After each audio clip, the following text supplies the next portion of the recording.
Hello, and welcome to a very special episode of the RPG Rundown Actual Play. Tonight, we are going to be playing the CosmereRPG by Brotherwise Games and Dragonsteel in our favorite universe, well, one of our favorite universes within Brandon Sanderson's beloved books, the Stormlight Archive. We have an awesome all-star cast tonight to play this one-shot from the beta rules. And so let me introduce everyone. First and foremost, my name is Seth G. because it's going to get confusing and you're going to know why. But my name is Seth G., also White Fox, for those who ever interact with me online. And I am the GM for the evening. And so with us as party members, we have my co-host of the RPG Rundown, Jeff. Hello, hello. Jeff is playing a Unkalaki named... Okala Kumalaki. Yes, Wow. Nice. Yeah. Fantastic. I wasn't even going to try it. Yeah. Then we have Matt from the Pocket Dimension podcast, who is playing... I'm gonna go with Yen. Yin. Okay. Yen. All right. Yeah. See, I hadn't heard you say her name yet, so I wasn't sure. I have never said her name before. Perfect. There we go. Perfect. First time. Yeah. Perfect. And what is the let's see, Iriali, correct? Yes. She's an Iriali scholar, I believe. Scholar. Yeah. And Okala Kumalaki Yes. is a Unkalaki or horn eater, for those who know. Warrior, correct? I am a warrior, indeed. Forgot to say that, so, gotta get that out Yes.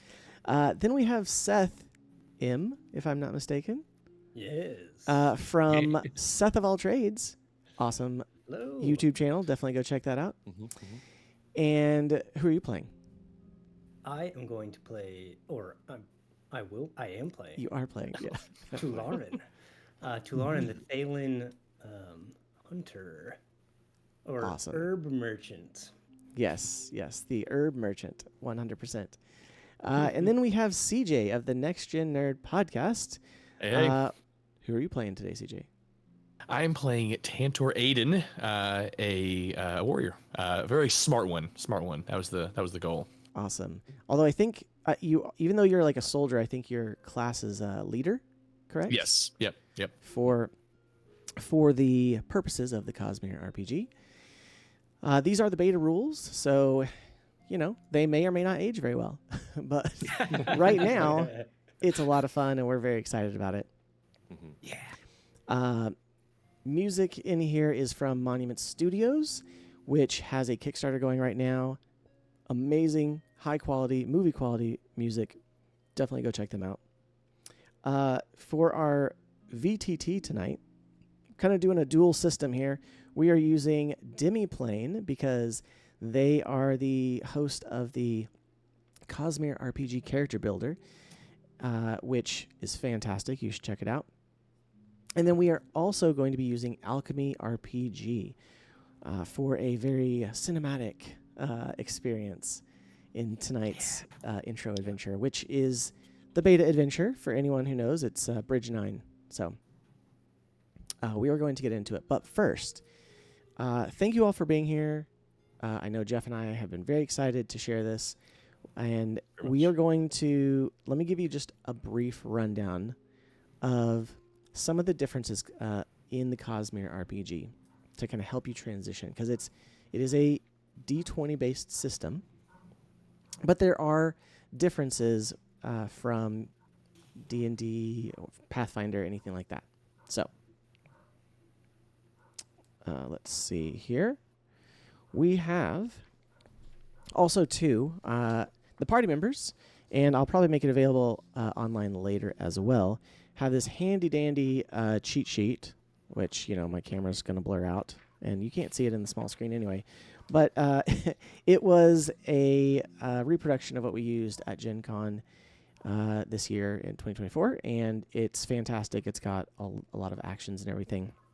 So for the players, I'm going to draw your attention to that for a moment.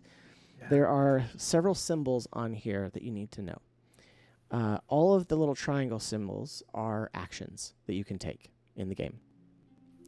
They cost 1, 2, or 3 actions, and you can, depending on what kind of turn you take, because there's not a normal initiative, there are fast turns and slow turns. Fast turns, and basically the initiative order every turn will be player fast turns, NPC fast turns, player slow turns, and then NPC slow turns. After the fast turns have been taken, if you decide, oh, you know what, I chose slow turns, but I want to take a fast turn because I feel like I could make a better, a bigger difference or something, or finish a guy off or something, then you can switch before the NPCs take their fast turn. The little return arrow is a reaction. Unlike some of the other action point systems out there like DC-20 or Pathfinder, the reaction is not part of the action points in your turn. So you don't have to save a point to use a reaction, once it's off of your turn. Like that. Also, yeah, I think that's pretty awesome. Also, too, there is a description that is found in the beta rules, and it's basically this die right here, which is kind of hard to see, but I'm going to hold it up. Oh, nice. And this is the plot did it. die. I did it. Yeah. Great. This is the plot die. It is a D6, but it is non-standard. I got this at GenCon. And it has 2 opportunity sides, 2 blank sides, and then it has 2 complication sides, one with a 2 and one with a 4. So, it also, on that little cheat sheet, tells you, if you're just using a regular D6, you can still translate it, and what you roll, it will be that. We're going to try to use the character sheets from Demiplane because they already have that built in. But it's a useful bit of information to know. Also, too, if you roll a complication, this is, a plot die, a narrative die, and so the opportunities are the positive swings in an encounter, and the complications are a negative swing. Now, the benefit of the CosmereRPG system is that even if you roll a complication, a 2 or a 4, you get to add that 2 or 4 to your skill check. Which is awesome. Because, you know what? Something bad is going to happen, but maybe it pushes you over the edge to succeed in what you're trying to do. So, and then we have some examples of spending an opportunity or a complication on the cheat sheet as well. Mm-hmm. So, also in that, if you look, there are conditions. So if somebody is affected by a condition, it's going to have that on there. Potential to have an injury when you're hurt. One thing, the way that test skill rolls go is very similar to other D20 based systems. You're going to roll a D20 to, modified with your ability score to try to succeed, whatever the DC is. If it's a particularly important role, I may have you, oh my gosh, I forgot the terminology. Help me out here, somebody. What's it called? Raise the stakes. Thank you. There we go. Still Grill beta, some right? steaks. Grill or raise, either one. But yeah, so if I have you raise the stakes, that means you get to add a plot die to the roll, and we will, that will be part of the resolution of that. It's not something that you as a player can choose, at least according to rules as written at the moment, but it's something that I as the GM will say either go ahead and raise them, or do you want to raise them in the situation. But at the same time, I'm very relaxed in this. If you feel like, hey, I'm about to do something, I want to make it really cool, can I raise the stakes? You can ask. I'm probably going to say yes. So, because we got to test it as much as possible, right? Exactly. Okay. Also, the way damage is dealt, you will have on your character sheet an armor. And let me pull up somebody's character sheet to explain that. The armor is a damage mitigation. So if you were to take 6 points of damage from an attack, and it's not sorry, it doesn't say armor, it says deflect. If you were going to take 6 points of damage and you have a deflect of 1, then every time you take damage, you get to subtract 1. If you have, better armor, it could be up to 3, maybe even 4. Probably not at level 1, but also too, in your demiplane sheets, make sure in your equipment you've checked the little box to make it active. Active. Yeah. That way it shows up and shows I in your just did that. deflect. So Oh yeah, I think I just added a uniform. probably. But that's okay. That's okay. Presentable. Very presentable. Let me go ahead and there- equip my clothing. Yes. There are advantages in later game. As you grow in level and you progress in, say, becoming a Surge Binder or an Artifabrian or something, some of the classes do have advantages for not wearing armor. So, obviously, we're in a one-shot tonight, and so we probably won't be able to show that. But there are some advantages to that later on. Okay. Let's see. First of all, any questions so far? Comments, concerns? Nothing so far. I do have Not a yet. general question. Yeah. Coming up. Shoot. Oh, I don't think we're there yet, but Oh, okay. one thing, focus. I'm gonna be listening in on about focus. That's Yes. the only one I will tell you right quite now. sure about. Okay. So in Nice. your character sheet, it's going to tell you whenever you look at your abilities. Okay. So if you look at your actions and say looking at, let's see, what's a good one to show off?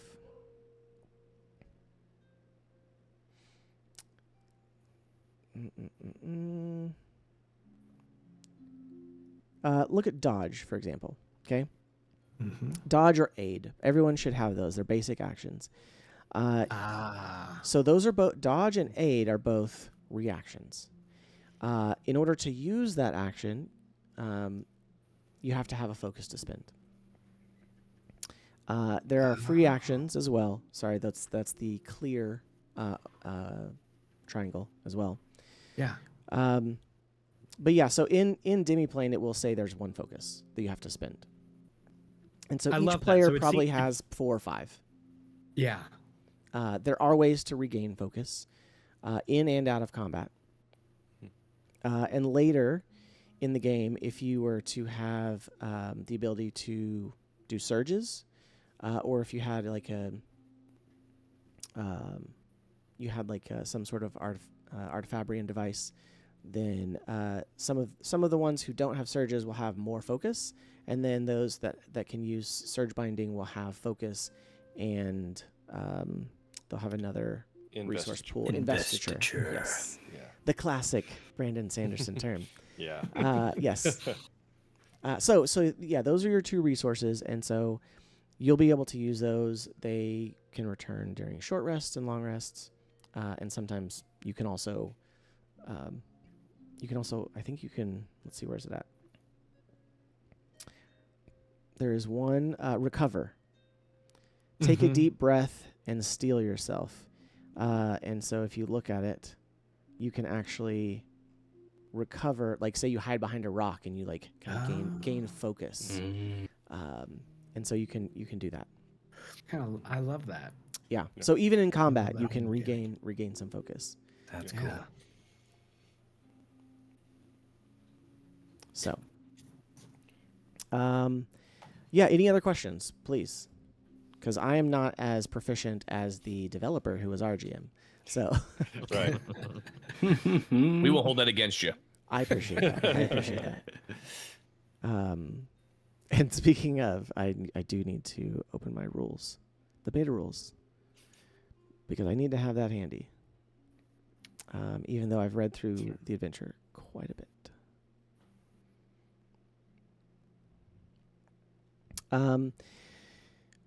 Yeah, so first of all, sorry, as we're about to get started with the actual reading of the adventure and getting into it, who is your favorite Stormlight character so far? Let's see. CJ, have you only read the first book? Only read the first book, and don't call me because I got to look up the character names because Yeah. Okay. that was a okay. week ago when I finished it. I've expunged their names. Give me a minute. That's fine. That's fine. Let's see. Jeff or Seth? What do you think? Man, I gotta say Adolin. Even like I feel like that's maybe the easy answer, but Adolin is such a likable character. He really is. 100%. I have one from the very first pages of the book. Zeth. Nice. Ooh. Yeah. Yeah, he's a fun That's character. fair. I can agree with that. Ever since he showed up, I was like, this guy's cool. And Yeah. I had no He idea is a very cool how his character. name was spelled because I listened to the books until a friend told me. Right. I was like, Right. oh. I had no idea how you said his name. So Yeah. Exactly. That's, Yep. that is the beauty of it, really. Okay. I've only gotten to, I'd say, 3/4 through Words of Radiance so far. Okay. I'm burning through, but I was really drawn to Shallan. Yes. Or as the audio listeners will say, Shallan. Thank you, Shallan. There we go again. Shallan. No, I know. Yeah. The more We know you all the follow people, pronunciations and none of the spelling. none of the spelling. None of the Yeah, spelling. I know none of the spelling. I agree. Like, how would you pronounce? Let's see, the princess. This is gonna be fun. Okay, Matt, Oh. how do you pronounce the princess of Alethkar? Elokar's sister, who's the Jasnah. yeah, that one. Right? Okay. Well, let's see. If if Shallan is Shallan, maybe Jasna is Jasna. No, Not even close. it's Yasna. What is it? Yes. Jasna. Yeah. Yasna. Yep. Hint for the pronunciation. Pretty much any name that starts with a J has a Y sound. Okay. Yeah. Love Yeah. that. Yeah, Love like that. like I learned in Yaakaved is Mhm. starts with a J, but I didn't even know it started with a that's J, right. but it's That's Yaakaved. right. Yaakaved. Yeah. I learned that Thalen names, these are basically U's. So Tularin is TVL. Yeah. Well, then Interesting. y'all that have the ability to listen to audiobooks, I wonder how you would pronounce the name of my character. YNNE. I'm good with Jenny. however you want to pronounce it. Yeah. I might have said Yene, but Uh-huh. but Yin I is like that too. perfectly My thing is like fine. I've heard them, but I haven't actually seen the way Right, that they're you spelled, can't- so I don't know. Mhm, Yeah. That makes Yeah. sense. Yeah. I didn't even know Kaladin's name was spelled with a K until like this game came out. yeah, exactly. Yeah. That's true. Yeah. So that is Stormlight and Brandon Sanderson in a nutshell, right? You've got your audio listener. And his world is just fantastic. So Absolutely. we It could is. go on about Really the books, is. but we're not going to. We're going to start playing a game because we got stuff to get through. It's not a super long adventure, so I think we're going to be good. But Okay. let's go ahead and Good get taste. started. I'm going to switch over to our alchemy screen here to show off the beautiful cover photo of the Bridge 9 adventure. Yeah. So, Yes, looks so good. if you are following along, then by all means, you can read it in the adventure. You can this will be YouTube only. It won't be put out through the podcast feed. So, okay, let's see. Get to my adventure script.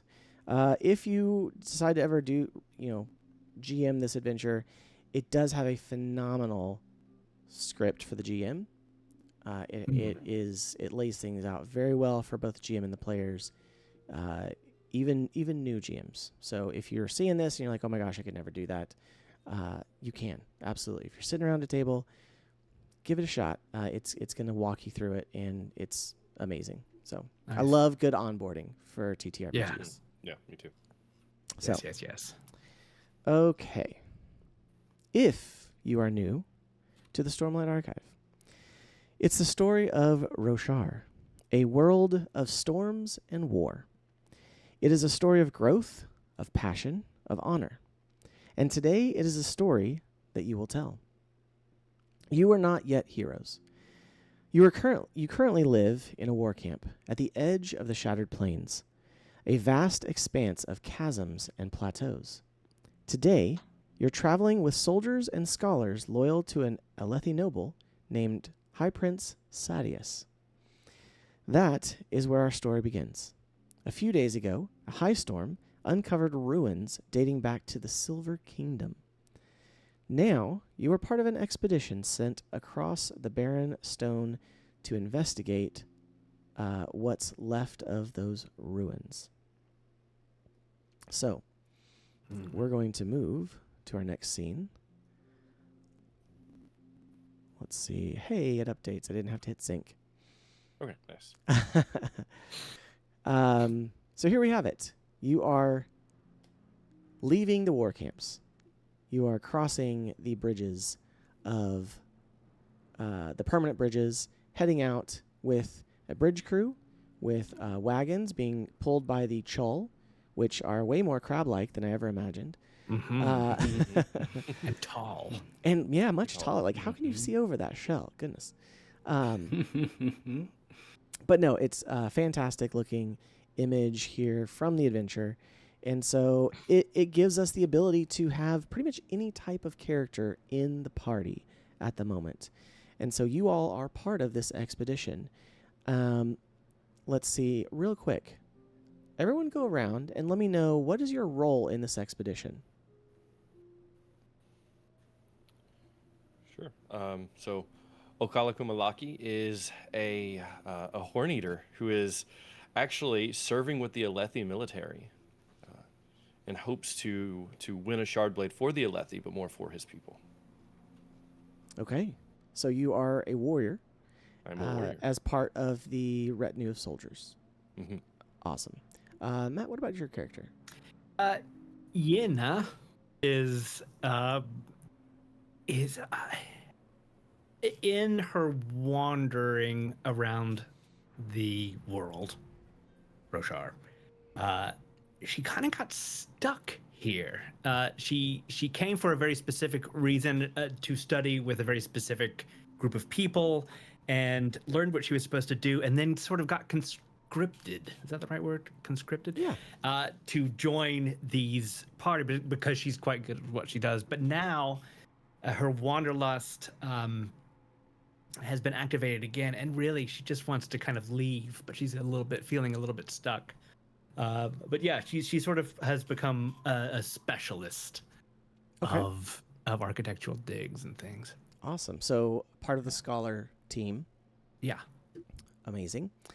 Matt, what about your character? No, I just said was Matt. Seth. Seth. Hey, Sorry. That's me. Saying my own name is going to take some getting used to. Yeah. Fair enough. I feel that. Tularin is here in the Alethi war camps as an herb merchant, but really has found a way to join this sort of expedition to keep an eye on a few of her marks that she is gathering intel on. And I think her sort of meager pitch is that she knows herbs well and various flora. Flora. Sure. Yeah. And is just curious, going out on this expedition to see if any sort of flora was uncovered as well. So I'd say you're probably a scout with the group Perfect. at the moment. Yeah. Yeah, that sounds great. Okay. Because you're probably not masquerading as an ardent, I would say. No, Scout feels very her. Okay. But And last but not least, Tantor. Yeah, so Tantor has been a soldier for a long time, and one of the upper ranks noticed in him an influence that he had over men and over the troops, and so this is kind of his first shot at kind of being a leader over a smaller group, and so he's definitely wizened. I mean, he's an older guy who's really taking the job of what younger nobles typically would do, but they're giving him a shot and seeing, because there's a natural leadership there that they're wanting to see. Was that a fluke, or if he's actually put under the test, is something going to happen? So so that's kind of where he's at. He's definitely a rub elbows with kind of guy. He wants to be in the trenches, work with them, lead alongside rather than out in front. Okay. Awesome. It may or may not be important later, but we'll see. Light eyes or dark eyes? Dark eyes. Okay. Everybody else? yeah, think- same. Dark eyes? Okay. I think Iriali are usually light eyes. Yeah, light eyes. So- But does that apply to the Ariali? Not for their culture, but in this scenario. Not for their culture, but most Yeah. Alethi view them as light eyes. Okay. Do Yeah. Unkalaki have light and dark eyes? I think they're traditionally dark eyes. Yeah.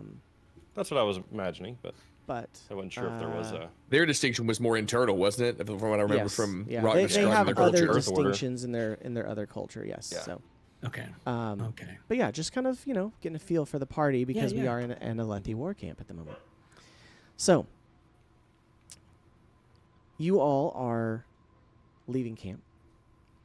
It's midday when you reach the final plateau crossing. The expedition's scholars ride in a wagon, pulled by chulls. Their carapace-covered legs click with every slow but steady step. The expedition's bridge crew carries an even heavier burden. Every time you reach the edge of a plateau, the crews heave the bridge forward and pushes it across the chasm. As the bridgemen struggle with the heavy wooden bridge, a scout announces, "We're nearly there, to the ruins." It's time to cross one more chasm, one that lunges into darkness far below. So, you all are crossing this chasm here.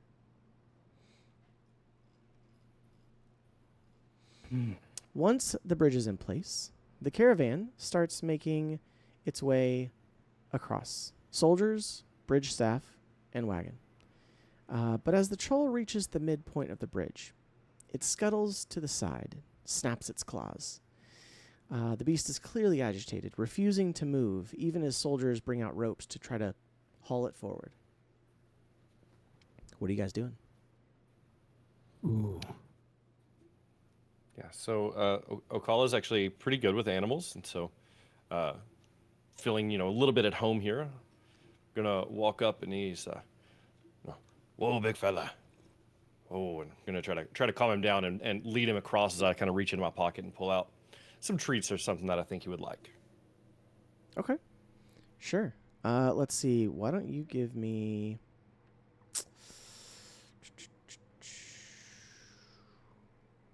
We'll say a survival test. Okay.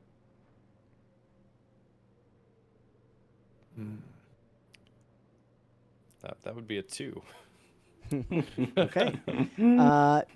Chol is not having it. So, anybody else doing anything at the moment? I think Lauren is probably scouting, like pulling up the rear, and is just kind of still on the plateau before crossing. Is gonna like peer over the side to see if she sees anything that the Chol might be Okay. sensing or Sure. might be Why don't you agitating. give me a deduction or survival test? Ooh, okay. We're gonna go survival on this. Okay. And that is an 8. Okay. All right. Yes. And is that with your? Do you have any bonuses to that or anything? Oh yeah, that was a 5 on the die. Yeah. Okay. So All right. I just get a little Not a problem. dust from the planes in my eyes. Yeah. Yeah. You have to move Oh, dear. closer. You kind of walk out onto the bridge, being like, "Oh, I can't see you down in there." Okay. Anybody else want to do anything? Has the scholar caravan? So everyone's still upright. It's just that the troll just won't move. Right. So- The Chol is okay. kind of like, it's almost like kind of like being, showing signs of anxiousness and everything. So, Uh-huh.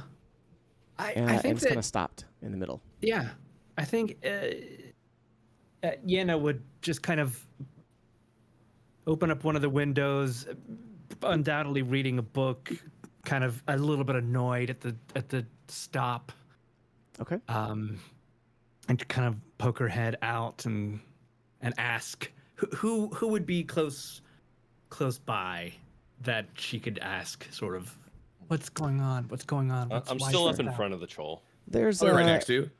Yeah, there's the Unkalaki warrior that Uh-huh. you see.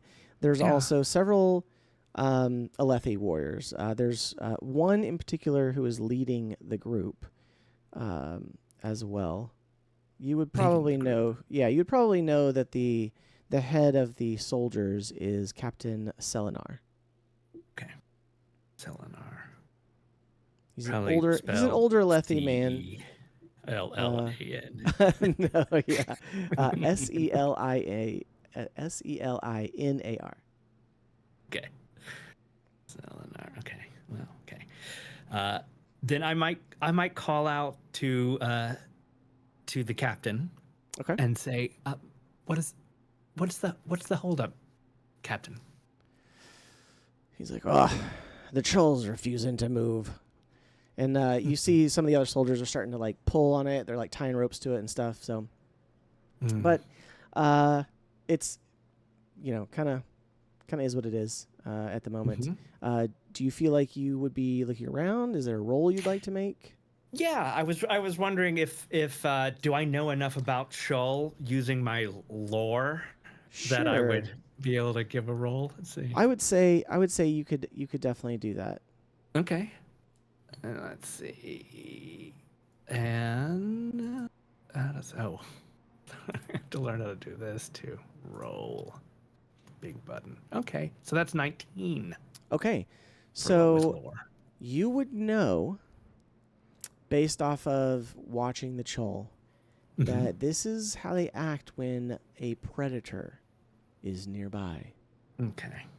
Okay, you have an immediate sense of urgency, and Okay. have probably time to make one last action here on your turn in this. What is there anything else you want to do? Yeah, I continue to the captain and say, the Chul is frightened. Okay. Tell your men that there is its prey close Okay. by. So give me a leadership test. Dun dun dun. Okay, not bad. Let's see. That's gonna be a 14. Okay.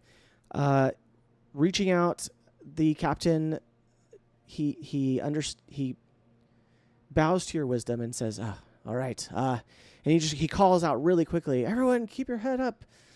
Could be something out here that's spooking it. Don't want to be surprised by anything. As he says that, you hear a scraping sound.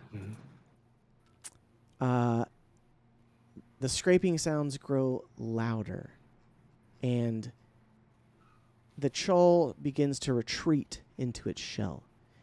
And with a shriek, claws scraping stone reaches over the edge of the bridge, and a massive creature charges up the side of the chasm. Bridgemen and soldiers scream as a chasm fiend explodes into view. Let me show you the chasm fiend. Oh dear. Oh.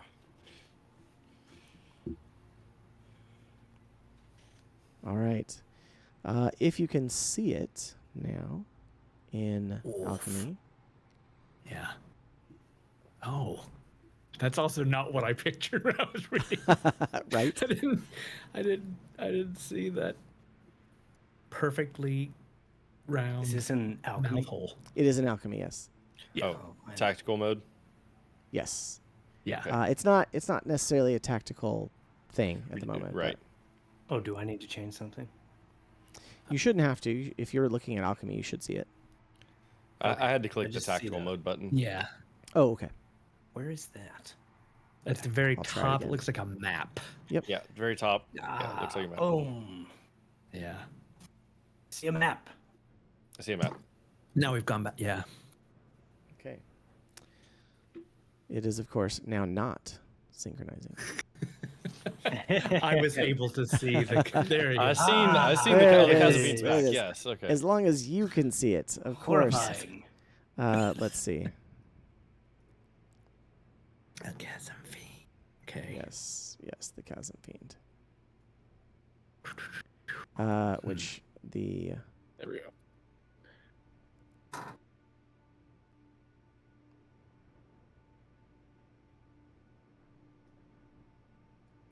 let's see here. Goodness, I'm losing my alchemy stuff, guys.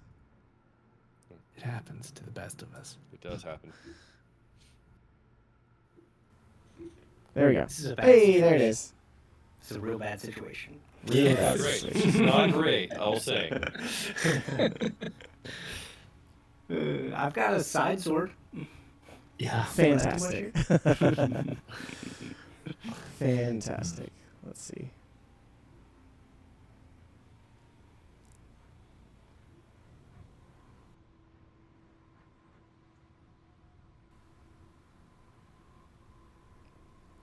Goodness. There we go. Okay. Well, as long as you can see it. I do see it. Okay. There we go. Now we got it to refresh in the pane. Gotcha. Great. New tools. New Yeah, tools. I absolutely. mean, the Yes. they yes. just released this relatively soon. They They recently, did. The streamer Yeah. mode was recent. Okay, so there's the chasm fiend. With one of its massive claws, it begins hauling itself onto the bridge, scraping and splintering the wooden planks. Violet black carapace cast a shadow over the chaotic scene, and the chasm fiend mandibles close around a fleeing scout. As the chasm fiend pulls its upper half onto the bridge, 4 smaller legs skitter onto the planks. You hear a resounding crack. Its weight is too much. The bridge begins to fall. So, everybody, I believe, is on the bridge. Mhm. Go ahead and make a agility or athletics check. Ooh, all right. Are there any other circumstances? Yes, because I actually, am because you inside? pointed, not because you're inside, but Okay. because you notified the captain. Everyone does get advantage Oh, because he shouted it out at the last minute. nice. All right. Ooh. Tularin got a 21. Nice. Oh, I got a 23. Okay. I got a 5. Awesome. So good. 13. Okay. Also, I need everyone to go ahead and roll a plot die with this one as well. Ooh. A raise the stakes die. A raise the stakes Raise die. those stakes. I did get a complication, but a 4, Okay. bringing my roll to a 27. Okay. I got the good thing. Opportunity. Same. Same. An 2 opportunities. Perfect. Is it Is it possible for me to get a 0? It thought is. one. There are 2 Okay. blanks on the die, There are so 2 you got blanks. nothing. Oh, then I got a 0. I see the Oh, symbol okay, that okay. says that I thought was it is the good symbol, but it's a 0 is the roll. Yes. Okay, Good. Okay. That's how they do it. Great. Okay. So, as you begin to fall, the bridge is broken in the center, but its ends are scraping against the uneven walls, slowing its fall. People on the edges of the bridge tumble over the side as it leans in the direction of the chasm fiend, but some people still cling to the bridge. Okay, so if you got a complication, a weapon or piece of gear is broken. Okay, so Okay. Ocala, what piece of gear has broken? I guess my so what would count as a piece of gear? So it's going to be on your, one of your equipment. So something that you have equipped. Probably not clothing, but could be a weapon or, let's see, what do you have? A longbow. I would say probably the longbow or the greatsword has suffered damage. So what? I will say the longbow.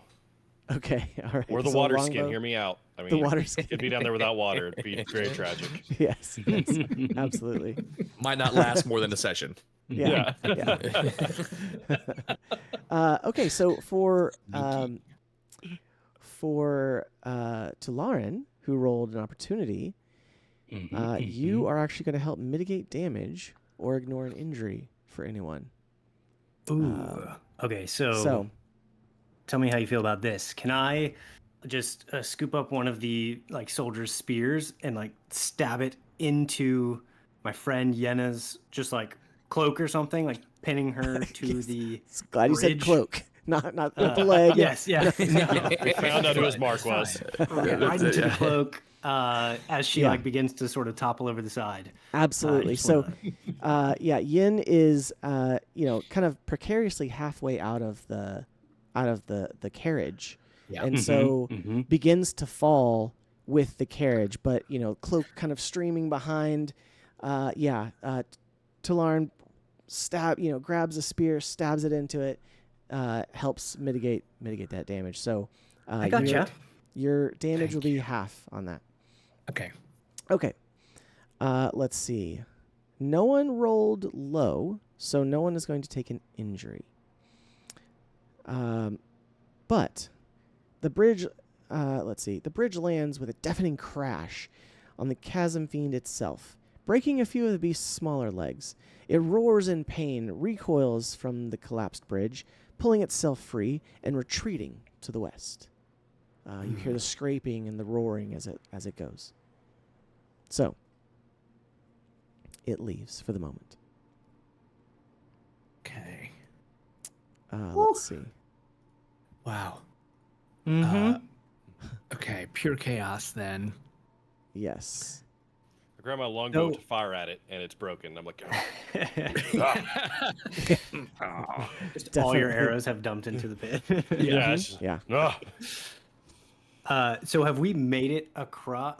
Is the bridge fully gone? You are in the bottom of the chasm at the moment. Gotcha. Okay. Yeah, okay. you are down on the bottom of the chasm. So, if you look at your alchemy, you should be able to see an image of that. Let me. Not good. Are those dead bodies? There are dead bodies. Oh no. There are a few. You're just sleeping. They're just sleeping. No, Okay. I'm pretty sure they're dead. Yeah. Let's see. Also, by the way, well, hold on. No one rolled a natural 20, right? You just got the opportunity on your plot die. Okay. No problem. What? Yeah. I was just gonna say, what was the damage for that?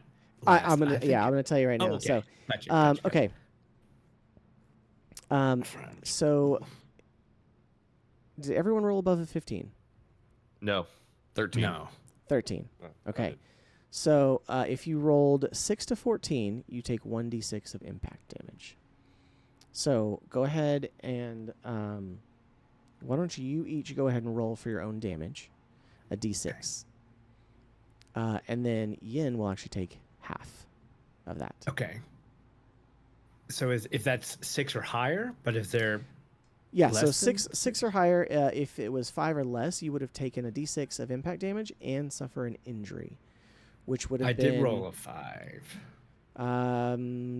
So it was just a straight 5, but you Yeah. had advantage. Was that with advantage? Oh my gosh. Okay, So no, sorry. that's why I said it. That's why you said it. Okay, that's whoa. Jeez. Roll a 6. Thanks, Seth. Oh, there we go. I see how this. I'm trying to get used to the. I've got my backup character sheet ready. Don't worry. Got it ready. It's okay. You can just grab one of the pre-gens. They're all here. That's it. That's it. Yeah. They're all sleeping at the bottom of the chasm. Yeah, Yeah, exactly. Okay. What? Okay, here we go. Is it Oh, fighting? but with my armor, do I deflect it at all? I wouldn't say no on the deflection of that damage. Dang it. I didn't. I got a 6 this time. So yes. So let's. Sorry. No, That si- made it so you- overly complicated. So you take 1d6 of 1d6. damage, but there's no injury. So Okay, roll great. a d6, and then whatever you get, you'll take half damage. I don't know, man. That's half my hit points. That seems like a pretty big injury. Just saying. What'd you roll, Matt? I rolled a 6. So luckily it's, Yeah. it's 3. It wasn't a 5. That's good. Oh, nice. Okay. All right. I'm still here. Still here. Perfect. Okay. So I apologize, Jeff, because I didn't see the note here. It would be your primary weapon is actually what breaks. Oh. So your sword potentially. Yikes. Yeah, I guess either one. I mean, whichever you consider your primary weapon. It I mean, could be your guess bow. I guess the longbow would probably be considered the primary weapon. Okay. Or I mean, I'm sorry. I guess the sword would be considered primary weapon. Okay. So It's brutal you for a all are in the 27. bottom of the chasm. Down in the chasm, it is almost like you've fallen into another world. Oh no. The canyon walls are smooth, worn down by millennia of flash floods. Vines and frill blooms grow here, attended by the glowing green moats of Lifespring. The bridge is crushed beyond repair, and the bodies of your companions lie beside it. You hear faint groans from underneath the broken planks. Okay. What are you doing? Oh, I'm jumping. I'm trying to get it off of him. If I Yeah, hear yeah, groans, same. trying to get to him. Okay. Go Who's send the who's ripping trying to bullets help? apart. Is everybody Yeah, trying to I'm- help? Oh yeah. Yes, for sure. I'm readying medicine pack if necessary. Any injuries. Okay. As you begin to take stock of yourself, but you begin to hear the groans, and so you are looking around before you take any action. You do notice there are others that have survived as well. Captain Selenar has survived. He looks a little banged up, but not too bad. You see one of the spearmen that was next to him has also survived. A little more dented helm and stuff, kind of banged up. You see, and then you also see the head of the scholars.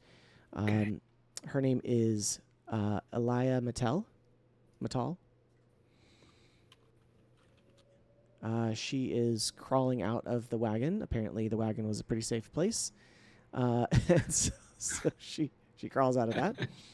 And then you see one bridgeman who is also getting up from, trying to get up, an older bridgeman who's over on the ground, but looks like his legs hurt pretty bad. Okay. But they're all awake and alert at the moment. So 1, 2, 3, 4 us out of how Sure. many people? Quite a few. Okay. And then, like I said, you do hear a few groans as well that seem Yeah. to be coming from under the bridge. Again, looking around, 2 soldiers made it through, and at least one bridgeman. As you help each other out of the rubble, you survey the surviving members of the expedition. What do others notice about you? I think Tularn has just jumped up on the wrecked wagon and is just looking around, just trying to.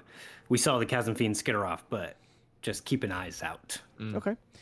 This is also a chance for first impressions of your character. So give me one description of your character, whether it's a physical trait, a piece of clothing, a special weapon. Give me something like that. Tularn has, she's Thalen, so she has long white eyebrows that Perfect. she kind of tucks behind her ears as she picks herself up off of her feet, onto her feet. And I think she has a sash that has like various plants kind of embroidered across it in like a shade of green, and the embroidery is like a little darker. With like a small side sword at her side, but just instant alert, just kind of looking around for more threats. Okay. Awesome. Less worried about the injured people. Okay. Fair enough. Let's see. Tantor, what about you? So he definitely looks unsure of himself and kind of what he's doing. Definitely feels out of what his typical element. He is wearing chainmail that is cleaner than any chainmail you've ever seen. Obviously, it was a gift as he's kind of taking this new mantle, and he's definitely uncomfortable in it. It feels heavier than he's used to. It doesn't fit. So he's definitely not feeling right in his own skin. And here we are.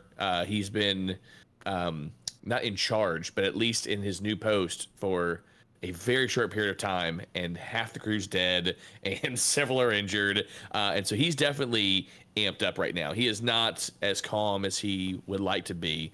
And so after hearing kind of the description of what's going on, he's probably going to get to the bridgeman. Bridgeman looks the worst off, you said?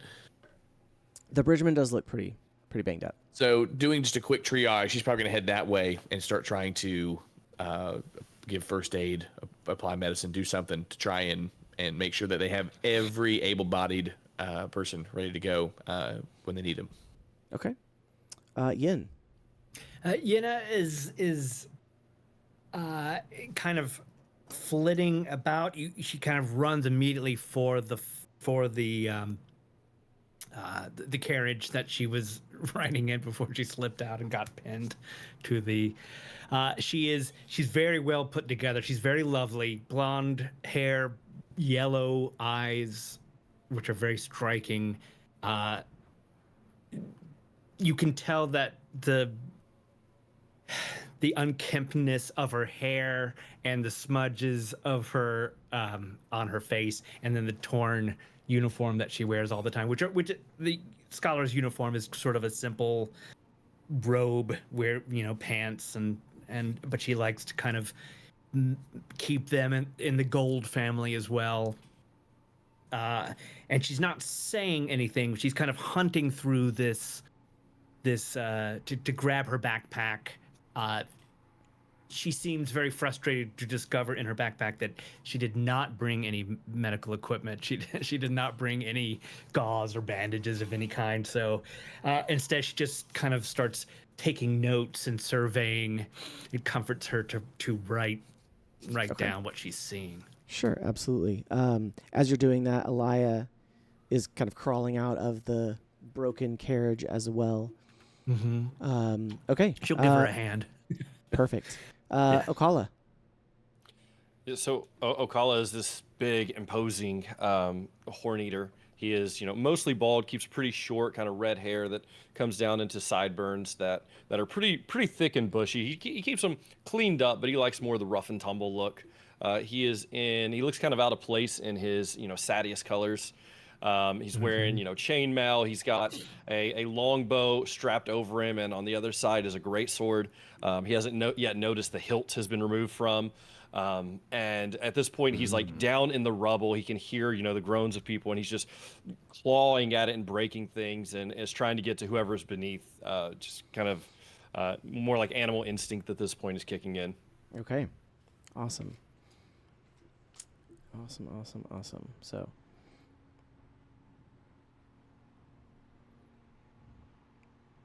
Perfect. Okay. So, let's see. Tantor rushes over to the bridgeman who's on the ground. It's the oldest bridgeman on the crew. His name is Doral. He is still alive, but you can tell he's gripping his leg in pain and wincing, and lays his hand gently over his left leg and says, "Oh, Bridge 9, we've always been survivors, but by the Almighty, we'll survive this." So, you're talking with him at the moment, Tantor? Okay. He kind of is like in his pain. He's wincing. He's like, I think my leg is broken. I've been here as a bridgeman pretty much since the war began. Man, I don't know how fast I'm going to be moving around down here. Do you say anything to Doral? Yeah. So I'm trying to comfort him. I say, no, it'll be fine. It'll be fine. Quit. Don't look at it. Don't look at it. Look over here. As I'm trying to just go ahead and inspect and see what's happening. He says his name's Doral. Doral, yes. Yeah. Doral, this is not your last day. It is fine. We are fine. That thing is long gone. Lying through my teeth. And just inspecting, looking at this leg, and just trying to figure out the likelihood of being able to splint it for him to move, or really how bad this is looking is really what he's trying to figure out. Absolutely. I'll have you do a check for that here in just a moment. Okay. Those of you who are, let's see, I believe, did you say yin or yina? I said Yenna. Okay. Yeah. Sure. You know, she probably hears both. Okay, You know what I all mean? right. So whatever you want to call her. Yeah. It's all good. Yina, who's over by the bridge and the carriage, and then Okala, who's also by the bridge. Mm-hmm. You do hear the groans. Both of you go ahead and give me a perception test. And you know what? Go ahead and use a plot die. Oh. Let's raise the stakes. Let's Raise the stakes. Raise Ooh, those stakes. That will be a 19 with a complication. Perfect. Someone else hold 18. my longbow. Yeah. No, not doing that yet. 18 without any. Okay. Either. So both of you have located the source of the groans, and you actually find 2 more bridgemen who are trapped, and you begin pulling them out. Okay. You find another kind of larger, sturdy-looking bridgeman who kind of mentions as you call to him that his name is Kesh, and that you begin pulling him out. And then you also find a young, shorter bridgeman by the name of Aaron, Aran. So you pull them both out. They've both taken some damage. You see some scrapes, some bruises, a little bit of blood. But they are crawling out, and you see these orange pain spren coming up from the ground around them, knowing that they're in pain. Neither one has any weapons. They are bridgemen. They have their vests and their trousers on, and that's pretty much it. And their wrapped shoes. So they are being pulled out. Is there anything else that you're trying to do as you administer to getting them out? No. Okala's main focus right now is getting them out, and he's probably picking them up, kind of like ragdolls. And they're like, come on, you crazy Lowlanders. And it, set them down and kind of dust them off a little bit. Okay. Awesome.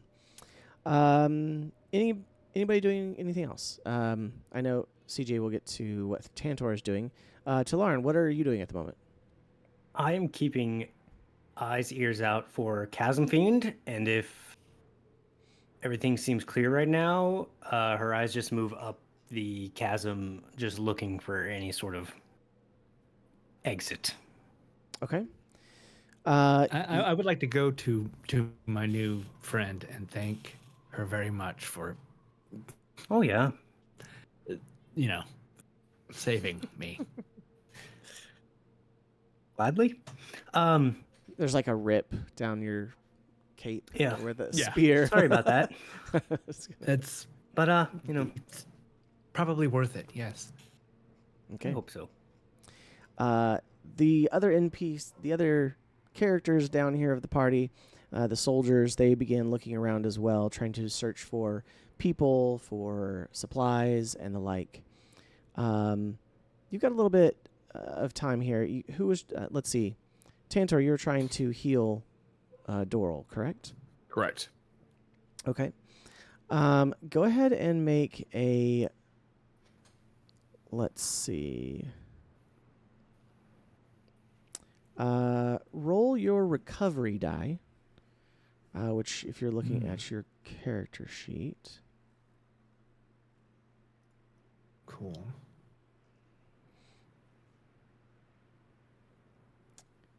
Sorry, I'm trying to find your recovery die here. Recover the action. Yes. Okay. Go ahead and give me one of those. All right. It says per scene. Do I need to check that box too? No,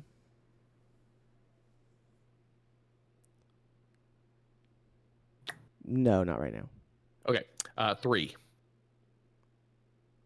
Okay. Was that... Hold on. That was There's just a the die 1d6. itself. Sorry. Yeah. You still need to roll a d20. My apologies. So roll a d20. Okay. Yes. Alrighty. There it is. 7. Oh, I'm sorry. I'm just kidding. Two different things. No, rolling the recovery die, you automatically help them. Okay. And I think because it is a once per scene. So Okay. if you don't use a recovery die, you can roll a d20 to try to help somebody with a medicine test. I got you. Okay. So I'm going to check the per scene. Got it. You're gonna do Check. that? Okay. I was gonna say I'll let Yes. you choose which one you want to do. So Well, I mean, if I'm doing medicine, it would be a plus 3 to be a 10. I don't know if that'd be much better. So, but I clicked the medicine though. It says 19. okay. I just did a random d20. That's it okay. was That's a okay. No. You're fine. We'll take the 19. I'll let you keep There we your. go. I'll let you keep your other one. This is a one. Thank you, shot. sir. It's We're one. going Listen, fast that's right. and loose with the rules here. Okay. That works. That's the best way. Yeah, absolutely. Okay, For new so rules. Yeah. 100%. So you actually are able to help Doral out. How do you help Doral? What do you do? So I'm guessing if I'm able to help, that means the leg injury must be of such a nature that I could splint it so he could actually put some weight on it, right? Awesome. And so I'm taking pieces from, splinters from that bridge and doing my best to try and latch together, maybe grabbing some of the vines that are growing in the chasm to just kind of create somewhat of a splint, and offering just him to lean on me for the time being. We may have to work on some kind of makeshift crutch later, Perfect. but for right now, just making sure that he can get up and walk around. So that's if I'm able to help, that's probably what it would look like. Absolutely. Is building a splint to keep his leg You there. successfully get that splint attached to his broken leg, and he's able to stand up, and looks like he's feeling a little bit better. For the purposes of the game mechanics, he does recover some health as well. So, but you can tell he is still going to be a little bit slowed. Anybody else? Anybody doing anything? At this point, Okala, you have noticed your weapon is damaged. Is anybody doing anything else as far as like? We'll say everyone has kind of been pulled from the wreckage at this point. I think that even if it sort of looks as if she's helped to pull people out and then completely walks away in a very kind of like distracted way, Yenna is is going to. So there's some sort of path and surge. So like, I think she's just kind of trying to get an idea, follow tracks, maybe to see if this beast is going to return or is bleeding or damaged to a point where it will not return. Is there any way I can just sort of like track it or Sure. check out tracks? It's a little difficult to track it other than the big scrape marks along the chasm as it retreated to the west. It kind of retreated and you kind of lost sight of it in the windingness of the chasm. So not exactly sure. Okay. It's not hard to see those scrapes and everything. Sure. But I'll say that you are alert, and so if there's any other time that you're trying to listen for it, I'll give you advantage on it since you're kind of like trying to keep track of that. Sure. Great. Okay, what else? Anybody else doing anything as you are taking stock here? You were part of this, expedition, this caravan. There's a lot of things kind of like spilled all over the bottom of the chasm here. So I'm probably gonna, after Doral's up on his feet, I'm probably gonna check in with Selenar and just ask like what do we need to do? What are the priorities? Yeah, so Selenar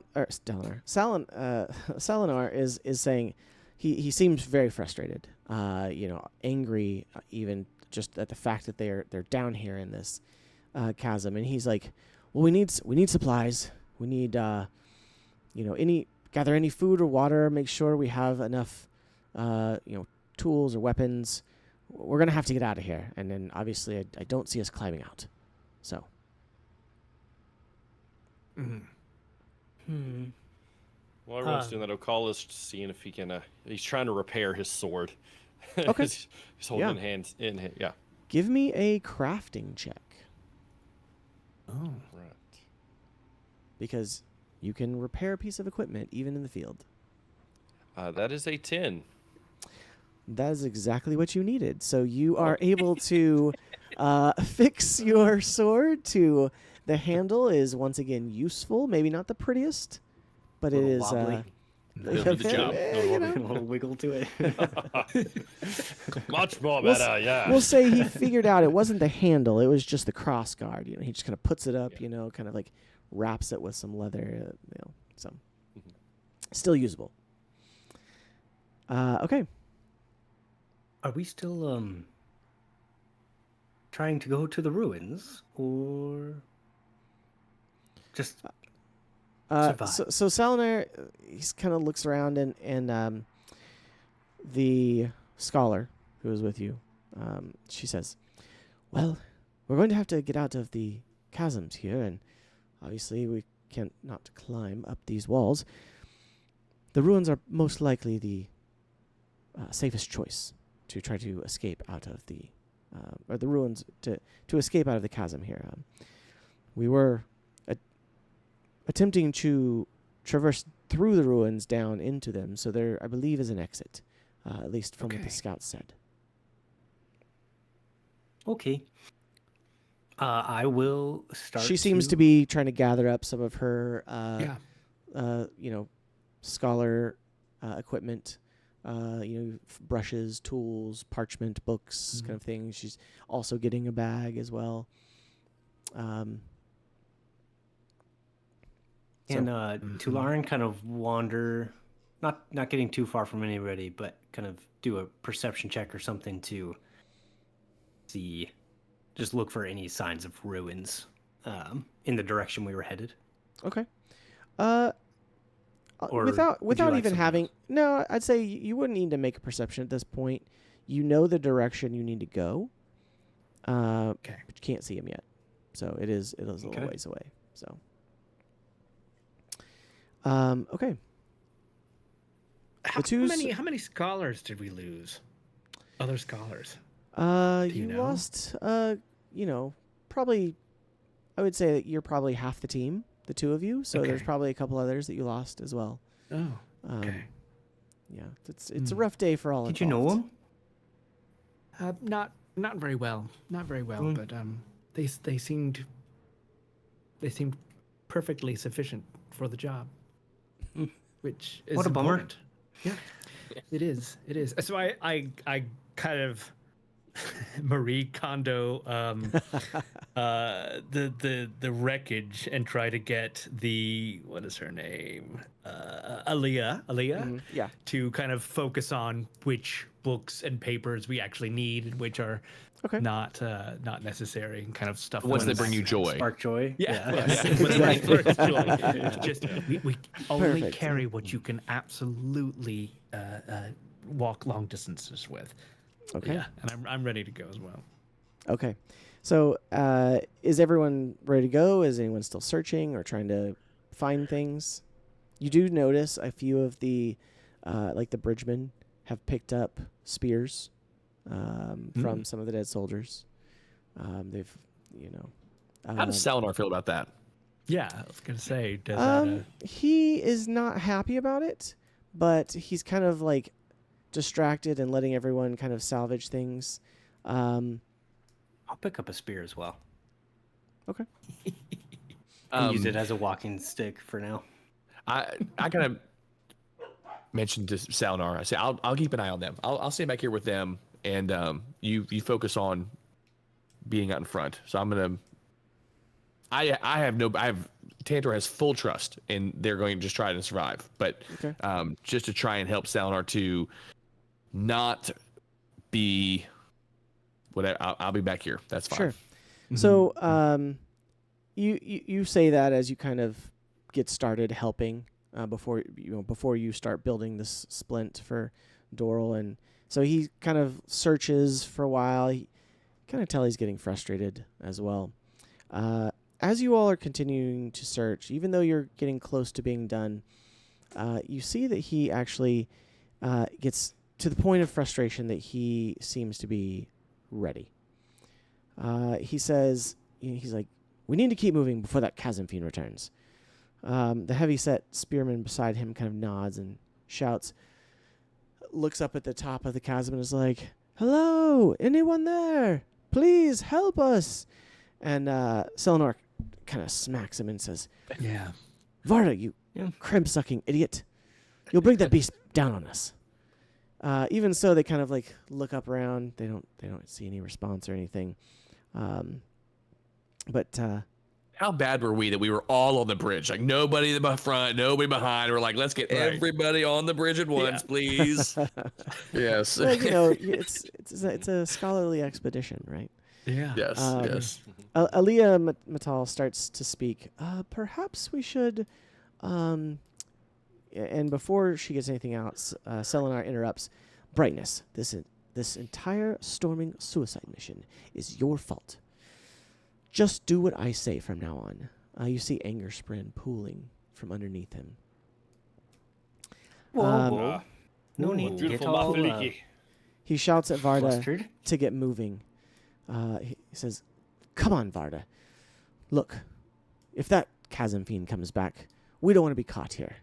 He turns and kind of eyes the bridgeman and sees Doral and says, we're going to leave this one as bait. And he unsheaths his sword. I don't think so. Yes. What do? I step in between them. Okay. He is a bright eyes. You see, the so captain? he is a Yeah. yes, he is a light eyes. Light eyes, For a yeah. moment, you see his green eyes almost flash red. So who is closest? I would say probably Tantor, and then probably Talaran, perhaps. Okay. Yeah, I just interpose myself between. Okay. Go ahead and give me an The two. insight test, both of you. Okay. Oh, 13.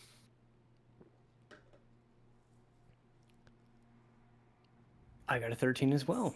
Okay. And you're 10 both plus 3. trying to set yourselves between he and Doral, correct? Yes. I don't know that I'm trying to be, I guess, aggressive. I'm trying to I want to give some reason. Like, this doesn't make sense for us to do right now. So His demeanor our demeanors may be different, but our goals are still the same. Okay. Yeah. So both of you realize that his anger has gone pretty far at this point, and you can tell he's going to strike down Doral and leave him here, essentially. If you want to persuade him,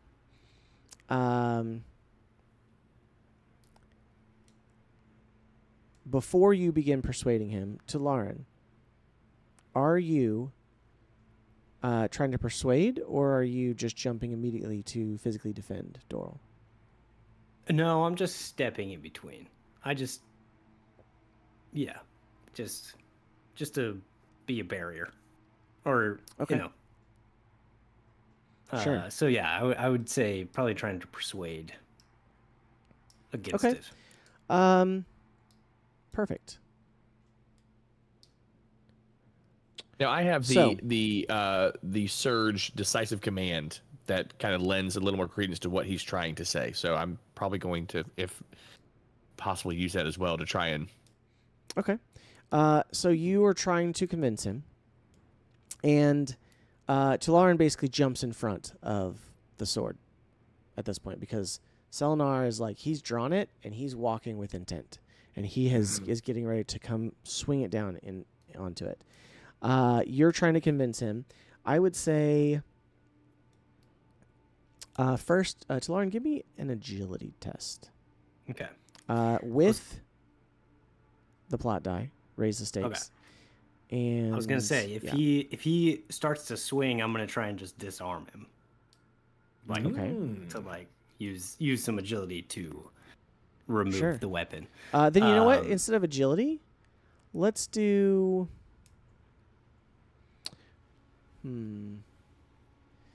Give me an athletics if you want to disarm him, or if you're trying to fight back, maybe an attack of some kind. Then give me. I definitely don't want to attack him. Okay, if you're not making an attack per se, then give me an athletics test. Okay. Yeah. With the plot die. With Can the I plot do both die. of those at once? Yes. Yes, There you we can. go. Here we go. Okay. It's a 9 with an opportunity. Okay. So. No. You don't. You don't quite. You don't quite get to disarm him. But you do kind of get into a little bit of a scuffle. You do take damage from the sword because he does not stop.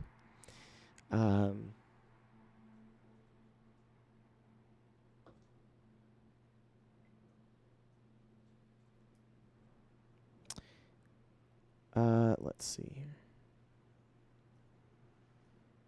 You take 7 points of damage. Golly. It's a sword. Oh, okay. So we do that, and what happens is we break into initiative. So everyone now choose whether you would like to take fast turns or slow turns. If you take a fast turn, you get 2 actions. If you take a slow turn, you will get 3 actions, but you go towards the end of the round. So I would say, go ahead and tell me what you'd like to do. And you can change it from round to round as well. Right. Oh, cool. I will take a fast turn. Same. Okay. Yeah. All right. Me Fast. too. 3 fast. Okay. Fast. All right. 4 fast turns. All right. So Quick, slow. you all immediately leap to action. Let's see. Who would like to go first of the fast action, since it's all of you? I have a question. Yes.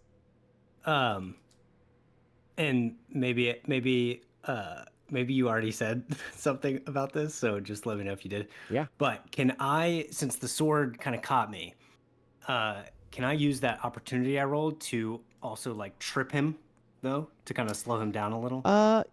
You know what? Let's see. I will. Do you want to trip him prone, or do you want to mitigate some of your damage? I'll give you the option. What would she do? Probably mitigate the damage. Okay. Yeah, All she right. would definitely. I wanted to make it a hard choice. Yeah. Yeah. Yeah. Okay, so She's a I would survivor. say take half damage instead. Okay. So then, yeah, and I'm still acting fast. I guess story wise, should I just go first in initiative? We just decide who goes if we're all in fast. It's since you're all in fast, it would be you can decide. So Okay, then I would like to use just the spear that I grabbed. okay. I'm gonna just whack him with the dull side and try and use this startling blow Okay. I like as it. a hunter because I just want to like slow this guy down. So make an unarmed or improvised weapon attack, which my short spear is what I chose as my improvised weapon. Okay. It was one of the options, so I was like, well, there's a spear here. So I attack against the cognitive defense of a target of my size or smaller. Okay. Is this like 5e, like medium size? Yes. Yes. Or is it it- is okay. similar. So it's going to be same size as you, essentially. Okay, great. So on a hit or a graze, the target becomes surprised until the end of my next turn. So I just want to. Okay. So because you're doing that, and because it's kind of in reaction to taking the blow, I'm going to have you're going to roll your attack. Mm-hmm. You are going to roll your damage, and then Okay. go ahead and roll a plot die. Raise the stakes. Okay. Here we go.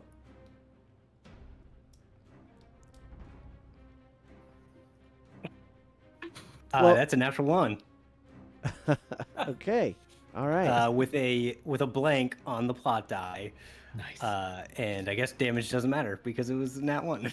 Okay. So in the Cosmere RPG, a natural one is a complication. Mm-hmm, So well, I'm glad I didn't roll another one on the plot yes, die. absolutely, absolutely. Mhm. So as you swing this spear at him, Mhm. He takes his sword and he parries, and he just cuts it in half. And you are now left with a broken spear. Okay, great. So, Dang. So hello, an attack- complication. a strike is one of my actions. Okay. How And many I'm going actions did it to- take for that? Was it Oh, for so the looking at startling that? blow? Yeah, look for the starting. Oh, that starting is blow. that is my second action. Yeah. So So it's boom. a two action. Yep. It's a two action ability. Okay. Yep. So now, and so it was essentially Well, now I guess remember. let me ask this. Go So the ahead. startling blow just has one arrow. Okay, that's for a only one single action action. then. That's only one Okay, action. okay. I was So- thinking the attack, and then to add that on top of it was the second. But that's just the you're single action. you're right. You're right. That would be what it is. Your attack would be an action, and then the So- starting blow would be the second, because it would be on a glancing. Now, Okay. I will say you haven't necessarily used it yet because you attacked first. So since you've attacked, you can. Let's see. This is one of the fun things here. What did you get on your damage die? So I got 4. on my Okay. damage. So one of the things that CosmereRPG has is a glancing blow. If you miss, you may spend a focus to do just the damage die worth of damage. You wouldn't get your bonus, Your but you add-on, can go okay. ahead and do a glancing blow Mhm. if you Yeah, spend a it's- focus. Okay, so Now- would that be a graze? That would be a graze. Okay, I definitely want to do that. Sorry, let Okay. me let you finish saying what No, you were no, saying. no. That's why I wanted to tell you. So, you spend a focus to basically get the graze Yep. and get the damage in, which then allows you to use your The surprise. your second action to get that surprise. Yeah, perfect. So, Okay. So the target becomes surprised until the end of my next turn. okay, tell me again what that means. So surprise, let's see. Surprise, you don't have a reaction at the start of combat, and Okay. you must take a slow turn, and you gain one fewer action. So you, Okay. I guess it's you take a slow So turn. basically, but it's Captain you only have two Selenar actions. has to take a slow action, and He only gets 2. even though he's taking a slow action, he only gets 2 points, which is what's Ooh, normally a fast action. So, that's great. That's Okay. a nice mechanic. Nice. Yeah. Yeah. Yeah. Okay, so you So I just use your graze him 2. as he cuts the spear in half. I still sort Yes. of catch, I think, part of his leg, kind of battering it a bit. Okay. And then I just stand there because I have nothing else I can do. No, that's fine. I think Whoops. I'll go next if that's all right. Mm-hmm. By all So, means. Okala at this point, like, has kind of missed a lot of what's You going did on. 4 'cause points of he- damage. I'm sorry, Seth. You did Yeah. 4. Okay. Okala missed a lot of what's going on because he fixed his sword and he had to test it out on a few trees and stuff. And he catches enough to realize that a fight is breaking out, and he deduces enough that his captain is going to kill innocent bridgemen, and so he's at a conflict of interest here, as Captain Selenar is his captain, but also his people are very much against killing innocents. So Okala is going to run up and put his grab a hold of what was the bridgeman's name? Doral. Doral. Yeah. So he's gonna like put Doral's arm over his shoulder, and he's gonna say, "Captain, let's he won't slow us down. I'll Okay. keep him with me the whole time. I'm gonna try to use. Do you a free try to action move? Do you try to move him away? No, so no, your no. I'm movements- just basically I'm getting a hold of Doral, showing the Okay. captain that I can keep him with me and I can carry him. Okay. So your movement's going to be 1 action, Okay. and then let's see. Your So yeah, your movement is 1 action, Mhm. and banter will be then a free action. yeah, banter's a free action for sure. So you have 1 other action. Okay. Does he respond at all whenever I tell him to? He kind of just says. He said, "It's not him slowing us down. We don't want to be taken by that chasm fiend." You can just tell he's just in it. Actually, go ahead and give me, unrelated to your actions, Mhm. give me a.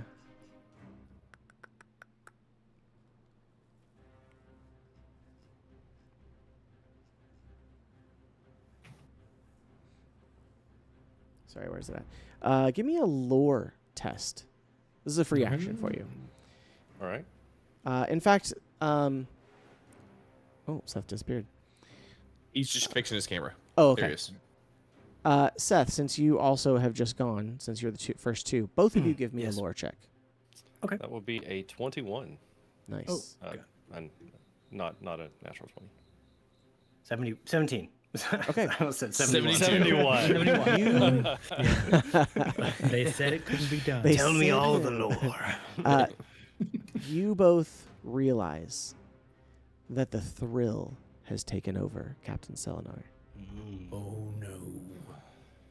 He's got that kind of flash of red in his eyes, and nothing, you know, as a soldier and as a scholar, well, as both of you are combat oriented, you know what the thrill is and what it does. So, you know, there's not a lot of stopping it. Okay. So seeing that and recognizing that. You see that in Varda as well, who is the other soldier, by the way. Recognizing that, I will kind of let go of Doral and set him right beside me, and he says, "Then, with all due respect, Captain, I will have to disregard that order, and I will take a vigilant stance." Okay, tell me what vigilant stance is. So, vigilant stance. On the stance, I get advantage on perception tests, but I also increase my deflect value by 1. And then when an enemy is within reach of with a melee weapon's reach of someone around me, it now costs them 1 extra action to attack that person. To attack someone besides you. Yes, to attack Okay. one of your allies not in vigilant stance. Perfect. Mhm. Okay. Awesome. So I'm So kind of in vigilant stance protecting Doral. perfect. Okay. Who would like to go next? I've got something. Okay. Yenna's going to start off by telling the captain that he's acting an ass. And then It's a free but it's action. going to, yes, exactly. Yes. Acting like a complete fool, kind of yelling, trying to yell, and at the same time is going to move. So that's one. Yeah, exactly. So that's one action. Just kind of to not get into the fray, but just sort of get the best view of the captain, and then use predict surge, which allows her to observe a foe to discern next move, weighing body language, stance, and past history of action. Okay. I can only assume that that's going to. I can then relay that to my comrades, and they can take some kind of Sure. thing. So, you recognized again. You also understand that this the thrill has taken over. I will say with your let's see.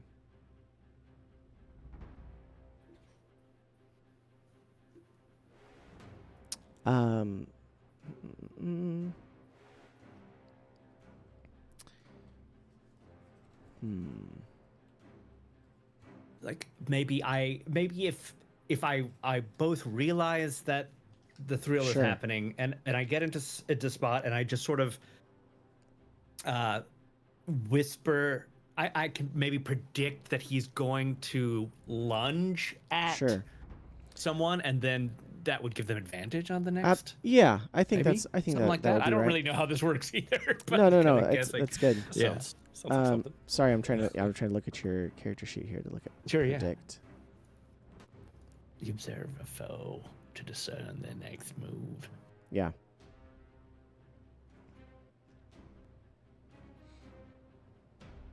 Okay. Let's see. Muted. Do I? You've I been was muted? muted. Oh, okay. Yeah. I was like, said am I Matt. muted? I said, Matt, if you click on the name of the ability, it'll give you more details. It should give you Yes. like the specific Oh, mechanics. of course it does. Yeah, there it is. Oh, thank you. I got you. I've never used a computer before. Isn't that weird? Played First a time. role-playing game. Okay. You're doing pretty good for first time. Yeah, absolutely.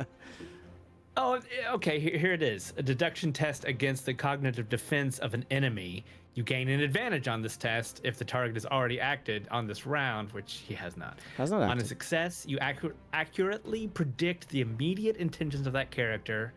In addition to learning what they're likely to attempt, you and each of your allies within 20 feet gain an advantage on reactive strikes. Wow. I homebrewed the actual correct. Yeah, exactly. Yeah, So look at yeah, that. so correct give us mechanic. You go make- ahead and Yeah. give a roll, and I think does it give you a +4 from that? +5, actually. +5, okay. Or that's what it says. So I Yeah, got go for it. 17. Awesome. You cleared the DC, so Great. yeah. So you are given advantage as well as knowing that he is intent on continuing to attack. Yeah, and so if if my move was just into the forming wall of my allies trying to protect Doral, Yeah. then maybe some of them within 20 feet would also get advantage on reactive strikes. Okay. Okay, So great. let's see who has not gone. I'm not gone yet. So, Go for it. okay, so just so I can make sure I'm understanding here, Captain and the other spearmen are our opponents. Yes. And we have Varda. 3 bridgemen plus the 4 of us plus our other scholar that are on the other side. That Yes. are allied against. Okay. Yeah, everyone's kind of like, whoa. Perfect. Yeah. Perfect. Hey, Okay. what's up? Okay. So Tantor's going to I'm guessing Tantor also realizes what's happening here. There's the thrill that's going on, and so there's no talking to him. Perfect. Well, Got it. let me say this. Like, you know that it's going to be very difficult. I would say if you want to roll some sort of persuasion, if you want to roll persuasion, whether intimidation or I think you have persuasion. Yeah, persuasion or intimidation. I will let you roll that. Okay. It will be as a. Well, yeah. Just go ahead and roll it, and let's see what you got. Okay, that works. Persuasion or intimidation? There's persuasion. That's what I want to roll. Is this for the captain or for Varda? For captain, Okay. and it's 7. It doesn't work, but I'm gonna go ahead and he's gonna try anyways. So, Okay. So Tanner is just furious. He goes, "There's already 9 dead bodies here. If the chasm fiend wants to eat, there's 9 dead bodies that can eat. Why do we add another dead body to the stack? Why do we add another dead body to the stack? If it's going to hunt us, it's going to hunt us. If it wants to eat, it can eat. Come to your senses." And he doesn't. So I'm just guessing. I'm guessing with a 7, he doesn't. Yeah, That's a great argument. Yeah. So instead, when he realizes this, I'm going to use decisive command. Decisive command. I can spend 1 focus, choose an ally, and influence within 20 feet till the end of their next turn. Whenever they make a test, they can roll my command die along with their other dice. So it's another 1d4. It's kind of a whatever Inspiration. Yes, pretty much. And so I think that I'm going to shout to Lauren to watch for the other spearmen, just as his command, just looking at it, shouting to her, "Don't lose track of him. Keep your eyes on him. The rest of us are going to focus on Captain." And then I'm also trying to get the eyes of the bridgemen to also look. Like, I'm not giving them the same advantage, of course, because I'm one ally. But I'm trying to split the party to be able to kind of keep both threats kind of in hand. So that's my first action. Absolutely. Okay. So yeah, I don't have to roll for that. I just do it. So and then and just so you're aware, I also have the trait Compose that's got the infinity symbol that just says that I can't lose track of threats. I'm not able to be distracted. Perfect. I understand my environment. So so now I'm gonna hit him with my staff. I'm just gonna Do it. Yeah. Okay. All right. Let's do it. Strike. So Now, yeah. you know what? yeah. Oh, no. It was on your reaction strike, so never mind. Okay. I was going to say you had advantage, but that was, it was not on your Right, attack. That's on a reaction yeah. strike, so. Yes. Yeah. 14. Okay. So, let me confirm.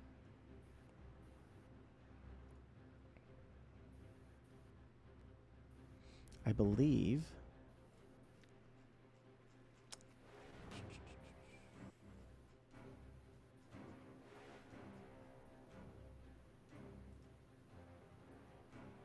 that is the only downside of a beta, right? Is that you don't have all the digital tools yet.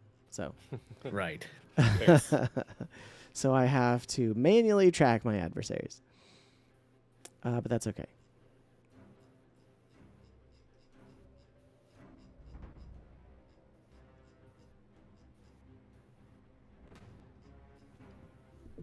Uh, 14 is a hit. Okay. And that's So- 5 damage. 5 damage. Okay. Absolutely. You smack him with your spear, do an extra 5 points of damage. Cool. He's looking pretty rough. And it's a staff, not a spear. If that's It's fine. Yeah. It's Doesn't matter. just at this point. for narrative purposes, it's a staff, not a spear. Perfect. Staff damage. Okay. Staff infection.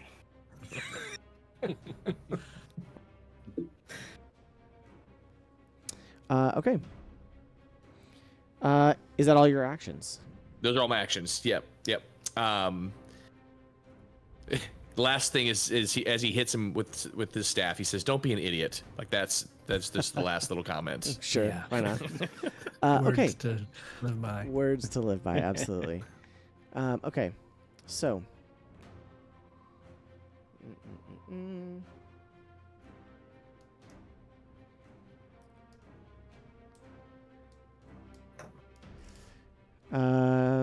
All right, so we're now to the fast actions for the enemies.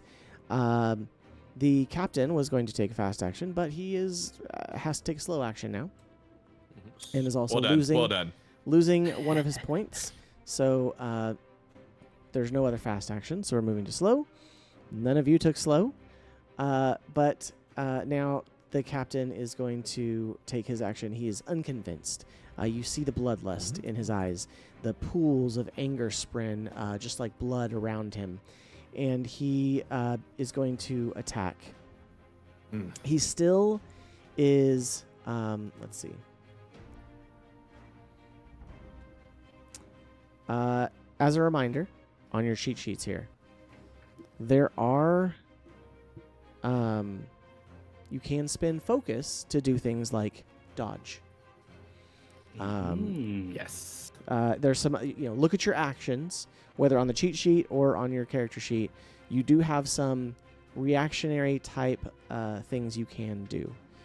Not just, it's not like D&D where all you have is a reactionary strike. So, okay. So, Selenar has 3 people in front of him at this point, or 4, including Doral. I have Doral behind me. Okay, he's behind you. Okay. Yeah. So you stepping in front of Doral probably draw the ire of him this time. He is going to swing his sword at you.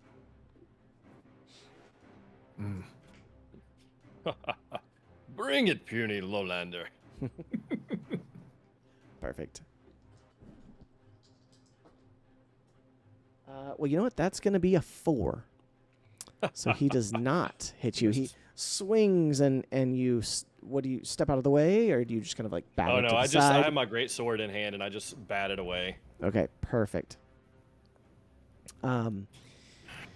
However, he is not. Let's see. He's not happy about you blocking it, so he actually has a shield, and he's going to reach up and he's going to try to hit you in the face with it, costing him a focus. But he's going to make an athletics test against you. Do I also roll athletics? No, it's against your physical defense. Oh, okay. So I don't believe that there's really very many contested rolls. Because you have those different defenses already. That's fair. Yeah. So, however, I'm pretty sure a 7 does not beat your, or a 9 does not beat your defense, your physical defense. It does not. So he kind of hits you, but it doesn't do anything. It doesn't. He was trying to knock you prone. It does not. It does not do that. All right. I like to think I headbutt the shield as he tries to hit me in the face with it. Absolutely. What does he say about that? What does I Okala bat say? it away and he goes to hit me and I'm like, just headbutt it. I'm like, Yeah. Again, another. Yeah. Okay. So now Varda takes a slow action as well. Varda is kind of lined up facing Tantor, actually. So Varda is going to, let's see here. Varda actually has to move closer to get to Tantor. So there is, he comes charging forward. He took a slow action. Gotcha. Yes, he took a slow action. So let's see.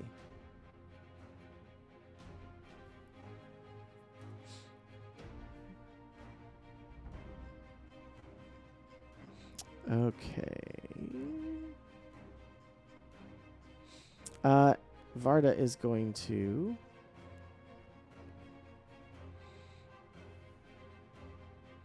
strike with his well, hold on. With his Schwaldon. Got it. Mhm, Well yeah, then. with his short spear. So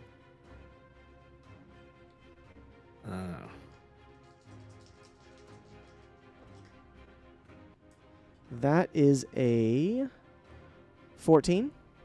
Yep, it hits. Okay. Hmm. You are going to take 6 points of damage. And I can deflect too because of my armor, right? Yep, absolutely. Also, you can spend a focus to. I am going to, because that, even with, you said 4 points of damage? So it would be 4 plus 2, so 6. Obviously, So if you're then I'm deflecting dropping it. to, yeah, so that's going to take me to 1 hit point. Yeah, I think I'm going to go ahead and spend a focus to. Perfect. Yeah. And what does that do? What are you? You're dodging, so Yes.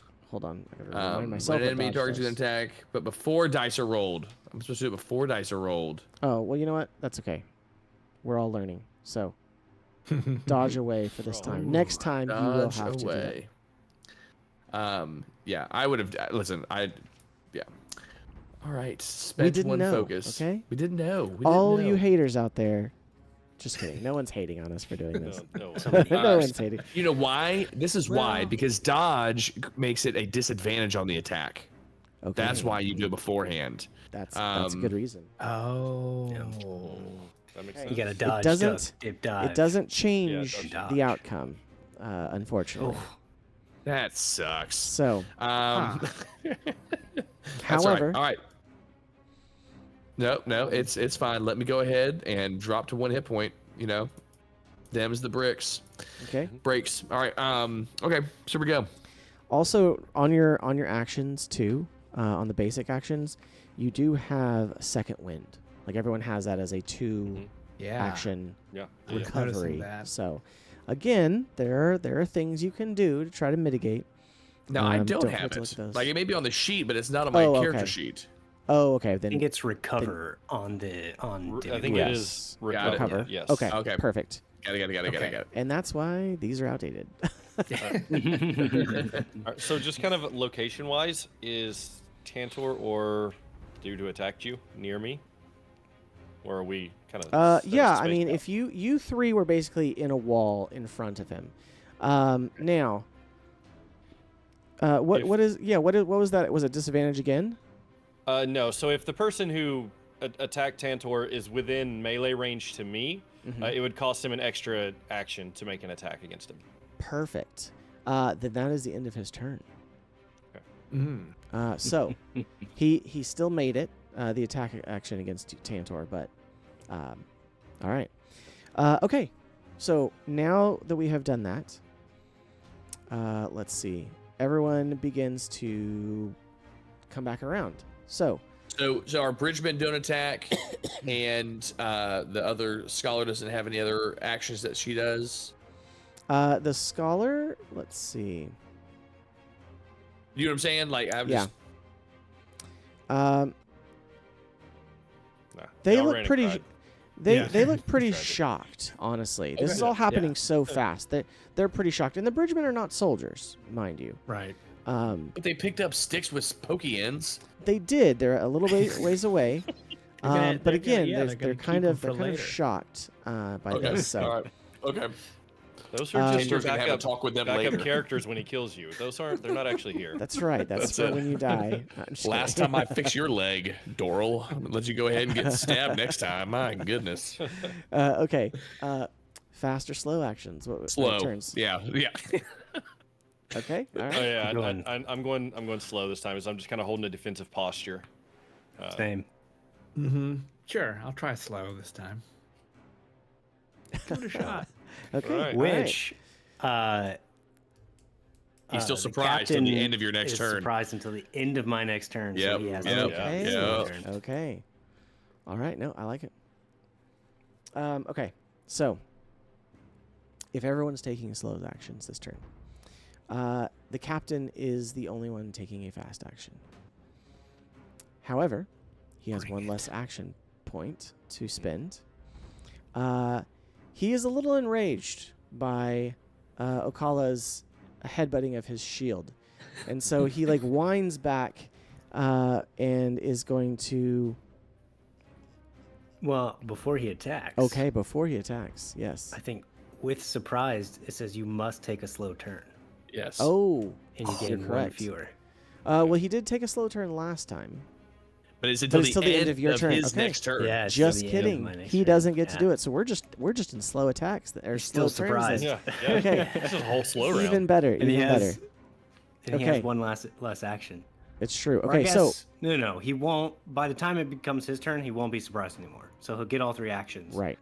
But he has to go after. But he us. did before. So, okay, and that would be the difference in knowing when to use that. Like if you're going before him. So, Mhm. Yeah. great call. Okay, so yes, everyone gets to go before the NPCs. Who wants to go first? Mine won't take long. Okay. Take long. Let's go All right. ahead. So I'm going to recover. Let's do that right now. Perfect. So after that hit, hit me with a spear, stab me with a spear. Yeah. So he's definitely stumbled back, trying to oh, thank you, Jesus. Rolled a 6 on that one. Let's go ahead and Needed all thank that. you. Nice. Thank you. Recovered all that damage. That's it. All right, heal 4, 6, 2, 3. There we go. Awesome. Yeah, and then he's going to use his last action to brace. Okay. That's he's just getting ready. Like there ain't no point. I'm just let me just catch my breath here for a minute. And for those at home, so that is you give all attacks targeting you disadvantage. yes. So that is a single action point worth of there. What was your? Oh yeah, it was 2. Your recover was 2, right? Recover was 2. Okay, Recover was perfect. 2, and then brace. Awesome. Okay, fantastic. Who would like to go next? I'll give it a go. One cool thing, because you just braced and it reminded me though, just kind of in game, weapons have different like expertises, and if you have a staff, you can actually use the brace action with your staff. Basically, Yes. use it to deflect anything coming at you. This Nice. is kind of cool. That's cool. Yeah. I like that. Yeah. So Okala at this point, headbutts the shield, and as the captain's still kind of reeling back from it, I'm just gonna grab a hold of him and try to grapple him. Okay, absolutely. And that is my athletics check against his physical defense. Okay, go for it. All right.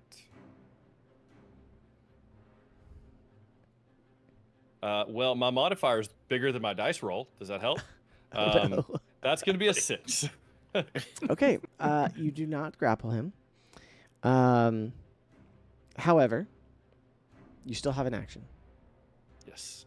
So as I try to grapple him and he pulls back, Okala says it's finally just kind of like, all right. And I'm going to swing my greatsword at him. Okay. But I'm going to try to do it blunt with the flat side of it. Just So whop him in the head with it. non-lethal. We'll just say That's the- non-lethal. That's the attempt. Okay. It's going to be the same damage. So go ahead. Accidents happen, but For storytelling purposes, Seth, come on, I know. man. Absolutely. Okay. And I swing down. That is going to be a dirty 20. Okay. Yeah, absolutely. What's the and damage? 8 points of damage. Ooh, nice. You hit him really hard, and he is looking rough. Okay. Who'd like to go next? I'll go. Go for I'm it. going to use that as the sort of pancake side of the greatsword smacks into him. Mhm. I'm going to use that to gain an advantage as he sort of loses his balance. So that's my first action to give me advantage on Nice. my strike. Okay. That's how that Yeah, works, nice. right? Yeah. Okay. And you also have a So- 3 to add to it from my last turn. Right. Okay. Yeah. It's just a +3. Or whatever you want to put it to. Okay. Nice. Perfect. All right. Here we go. So, my improvised weapon has been cut in half. So I drop it and I take my side sword. Perfect. And I'm just gonna try and hit him in the back of the head with Okay. Go for it. the dull end. With advantage. And +3. And +3. Okay, So it's a negative 19. damage. Or 19. You can add it to damage if you want. Oh, you can. It's actually for a test. It's for any test. Oh, okay. So Okay, just the test, attack okay. test then. Yeah. Okay. Okay. So yeah, 19 to hit, Perfect. and the damage is 5. Okay. You come in with your sword, and how do you take down the captain? As he kind of loses his grip or loses his balance a bit from this side swipe from the greatsword, I kind of just kick one of his legs out from under him, and as he goes down, I'm just gonna butt him with the Okay. hilt of my weapon. Okay. And then I Absolutely. just turn to Varda. Varda. Yes. Where is Varda? He's right next to him at this point. Right. He's jacking me up. That's what he's And- doing. That's what So, okay, let's do this. Roll a plot die. Okay. Here's what we're going to do. In the kind of like hit that's like making Captain Selenar go back and forth, I want you to roll this to see if you can actually keep from killing him. Oh. Okay. Okay? So if you get a complication, Oh, I love that. or if you get blanks, he's a goner. Okay. All right. So it's Okay. got to be an opportunity. It's got to be an opportunity. Gotta be an You got Got to be an opportunity. 2 out of 6 I mean, chances. ultimately, Talaran does not care. Also, blank, so- Selenar's been kind of fighting with no intent of surviving. So Yeah, no, she Um, rolled a blank, so she just okay, hits his head a little too yeah, hard it just into the ground. yeah, a little hit in the head with a little bit of cut because it's a sword. There's actually some keen edge damage there, and so yeah, he goes down hard. Whoops. And you don't see him getting back up. Varda Yeah. immediately just stops. Okay, He cool. surrenders. So we come to choice. the close of combat. Mm-hmm. Okay, we come to the close of combat. Well, I'm not done. I'm kidding. I'm done. we just jump on Varda. Just Doral's next. absolutely. We all just catch the thrill. Yeah. Yeah. So it is kind of. So you are still here in the chasm. You've gathered up most of your supplies. Aaliyah is there, and the rest of you, Captain Varda or Captain Selenar is down and is dead. Varda has surrendered. Well, He's like, there's I our don't. bait. He said, it's not worth it to me, guys. I'm okay with just getting out of here. Kind of like That's that real thrill convenient kinda after you comes stabbed me, down. jerk. He just kind of like grumbles and like, he's like sorry. You know, it's like, So Tie him up. for Ocala, that would make oh my gosh, Tantor my leading officer now, right? I would say it doesn't necessarily That's mean Seth's that way of saying Tantor. no. That's Seth's way of saying no. So here's the thing. I wouldn't say that Tantor is an officer yet.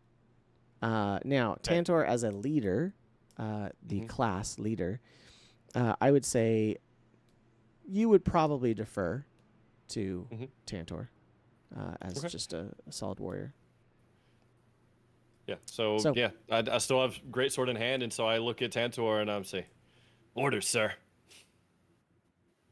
We've already added one more body to the stack for the chasm fiend to eat. We're not adding another one. Tie him up and let's drag his behind out of here. Okay, so you have taken care of Captain Selenar. The scholar, Aaliyah, is like, oh, we probably should begin to move on. I'm sorry for all of this. If you can see me safely home, I will see that you are rewarded by the High Prince. But please, we must get away from this place if the Great Shell returns.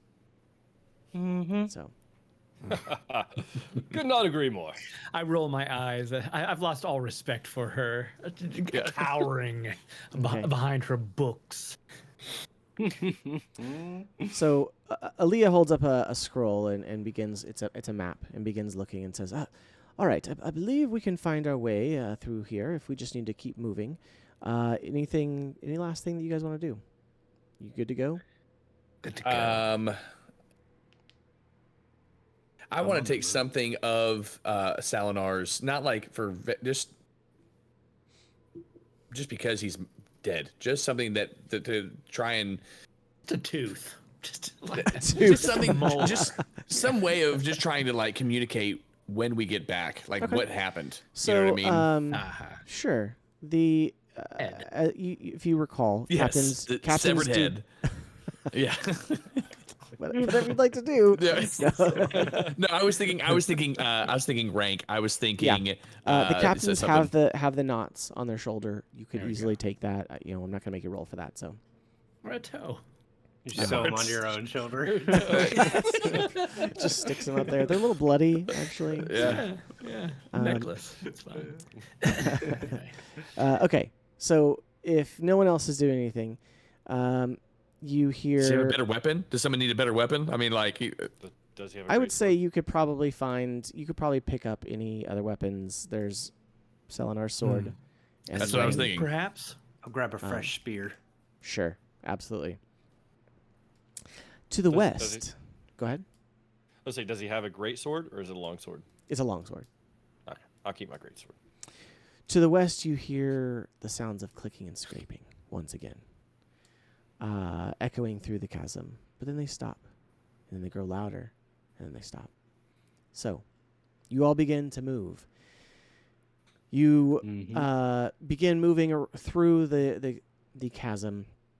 You pass several bends until you come around one bend in the chasm, and you hear the clicking and scraping, and it is getting louder at this point. Let's see. What do you choose to do? Are you just fleeing? Is there something you want to do? I'm going quietly. Yeah. Okay. I'm So, pretty but you're quiet, all so moving I'm forward gonna try still. and- yeah, I don't foresee them sticking up to the chasm fiend when they did nothing against the captain. So I mean, if it's again just the four of us combating against a chasm fiend, we're moving. Okay. We're gonna keep going. Yeah. The Yeah. absolutely. The bridgemen are helping Doral. They both have a spear and then have Doral under the other arm and are kind of moving forward. And then Aaliyah is obviously she's out front, like, this way, let's keep going. You round a bend and the chasm turns northeast. The canyon floor here is strewn with rocks and boulders. Let's actually move to the next scene, shall we? Do I get to uncheck shall. my once per scene thing? Yeah, I would say so. There we that's go. nice. Uncheck. So you are running through the chasms. You know the chasm fiend is behind you. But as you are running, you do see about 90 feet ahead that the chasm narrows.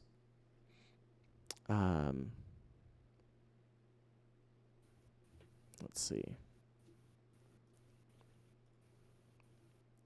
Of course, I'm showing the wrong one at the time. That's okay. But there you go. The chasm narrows as you see 90 feet in the distance. Just wide enough for a person to pass through. It's your chance for safety. So, you all have an action to choose here. You can flee. You can assist character. You can hide. What do you want to do? I mean, you can try to distract the chasm fiend if you want. You've got options. Okay, so I missed that. Is there's a chasm fiend there? You hear it coming behind, Behind you. us, Yes. yeah. Oh, okay. It is the scraping and the clicking through the chasm. It is pursuing you. Okay. Okala essentially is going to look to Tantor. Or whoever seems to be calling the orders here. It's Yeah. not him. No. I'm. I will say probably- Aaliyah is pretty much flat out running. Yeah. So So and the bridgemen are I'm- assisting probably. I'm probably trying to examine our surroundings, find the best way out for the most that can get their way out, while kind of remaining in between the party and the chasm fiend. So trying to direct them this way, up here, over there, while still kind of being ready with what's coming. Okay. So you're assisting them, essentially? Yes, essentially. Give me a athletics check. Why athletics? Sorry, you're trying to point things out, right? Yeah, Sorry. I'm pointing things out. It's more brains than physical. Okay. I'll do whatever you want me to roll. No, you're fine. in charge. Give me a leadership check. Good, because that's a +5. All right.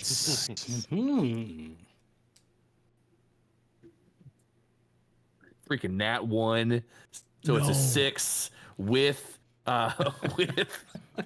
with a complication. You know, because why not? Let's go. Tantor's last stand right here. That's it. So as you go, you actually distract the bridgeman a little bit, and Doral just falls. So he is prone on the ground at the moment. The other two bridgemen are like trying to get him up. The younger of the two just starts sprinting. He's terrified. So next to action. Yeah, should have let Selenar just kill you. That's what I should have done. This was a mistake. Okala will run up to Doral and grab him, pick him up, and shove him out in the correct direction. I'll say give me an athletics check and raise the stakes for it. Raise the stakes. All right. This has consistently went my way, so yeah, that's a 15 with a complication. Okay, absolutely. You pick him up and you begin running, and so you actually increase the speed that Doral was going with as well. However, let's see.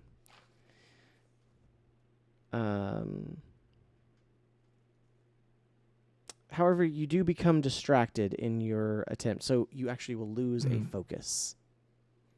All right. So. Alrighty. Okay. Anybody else doing anything? Or are you just heading to the chasm? I mean, yeah, I guess I'll crack? be running because I'm probably the only other person here that can read a map, right? Sure. If you're just heading that direction, Following her. give me an agility test. It's a lower DC. I'll do the same. I'll run alongside. Yeah. Okay. All right. Boy, that's only an 8. Okay. So, 15 for me. awesome.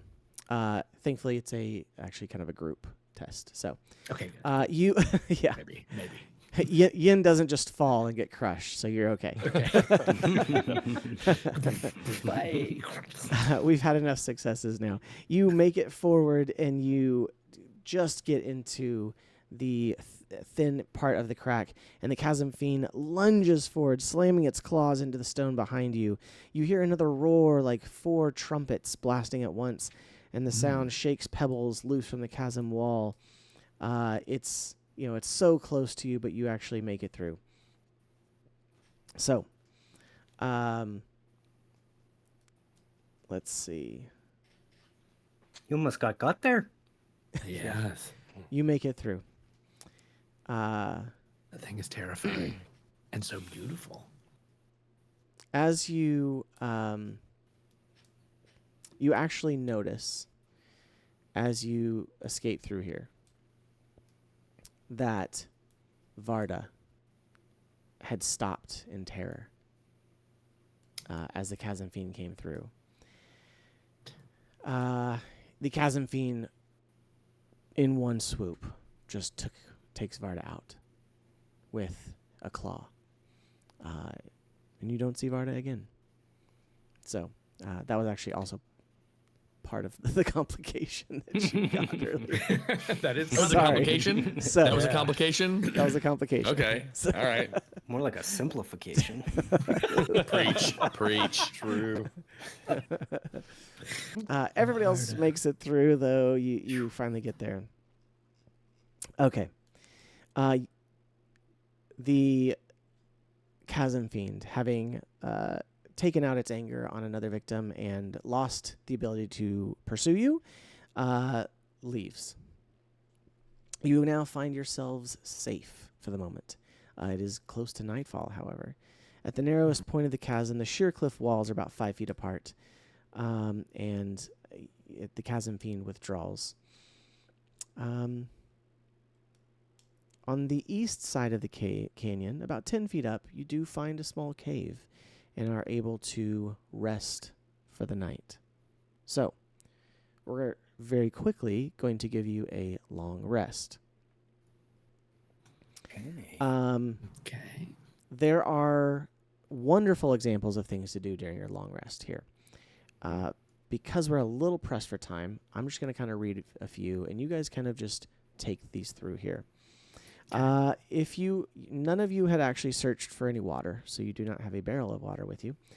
But you could find some pools of water around, perhaps.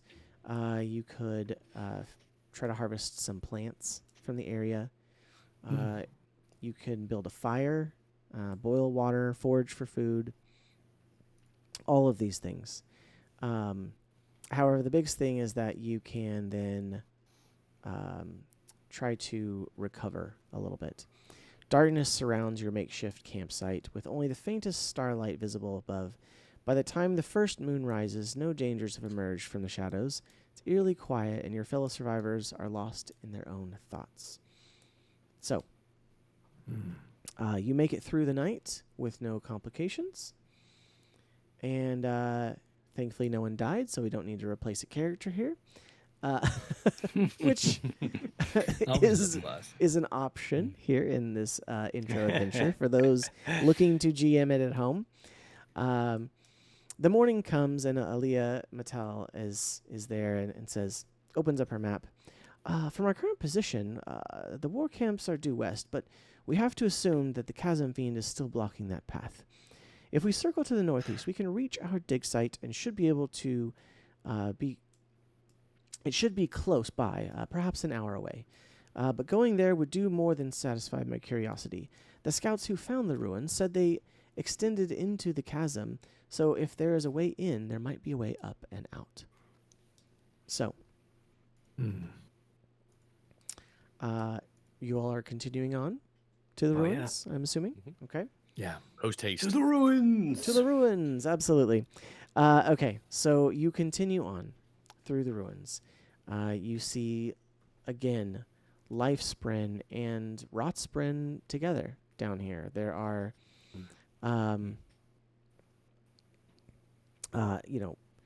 all sorts of corpses and bones and,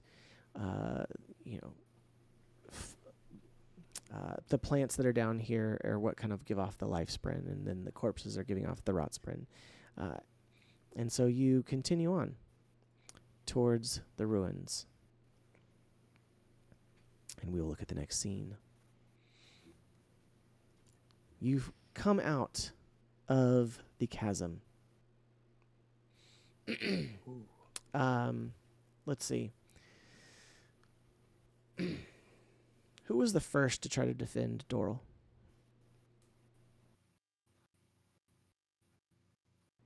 Was it Tavarin, I think? Selenar. Tavarin? Yes, not Yep.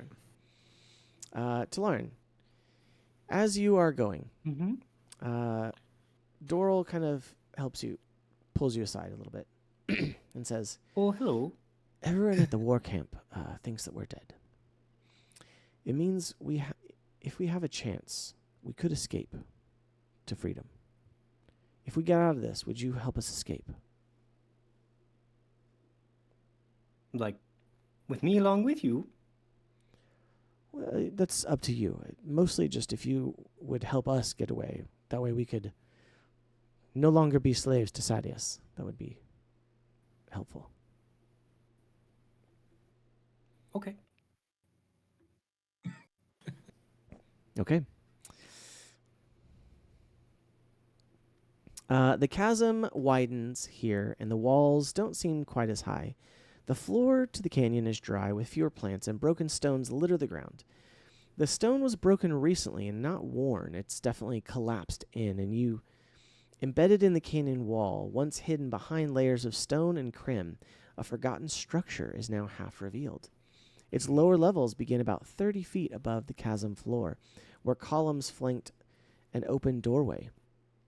Another 20 feet above that is an upper level, but strangely that portion of the structure appears to be completely on its side.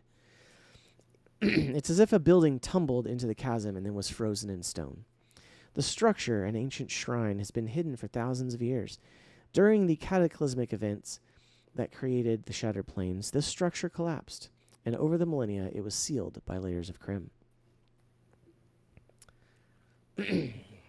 Fascinating.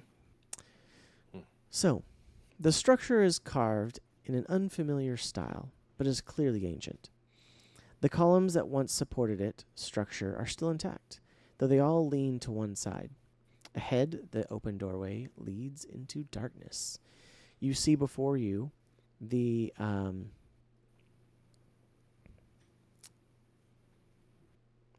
we go.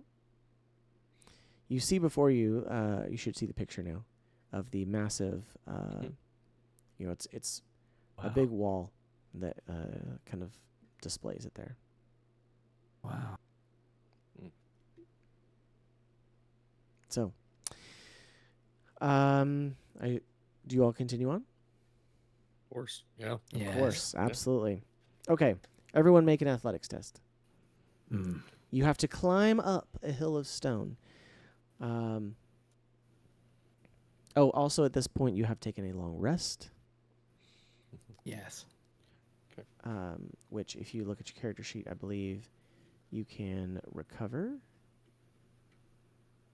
Yeah, is there a button for that? So there's not a button for it. Okay. Hold on one Beta. second. I can tell you. There is the Beta. recovery die, but there's not a long rest Right. one. Yes. Oh, exactly. maybe that's- So. Hold on. I have it right here.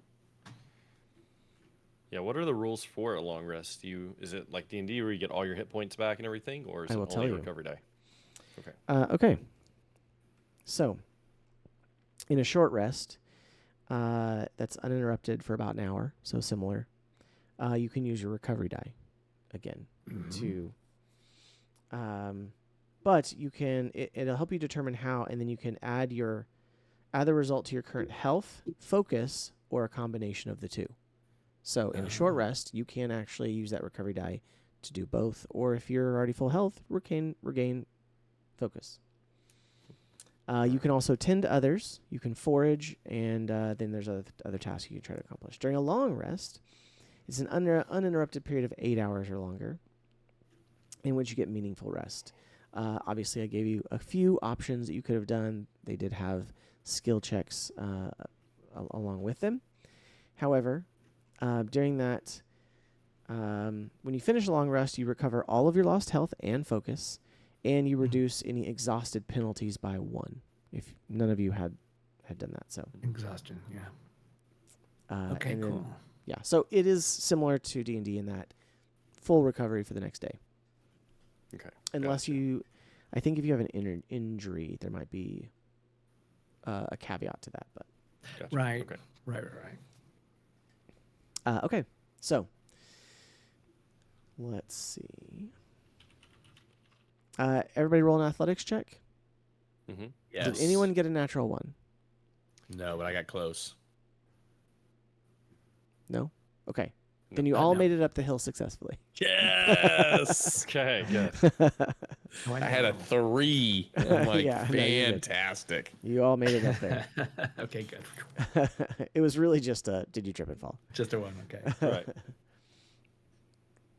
So rubble litters the room. You enter into the entrance, the ground floor.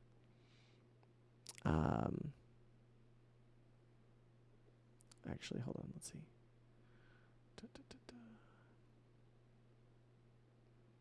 Yes, the ground floor.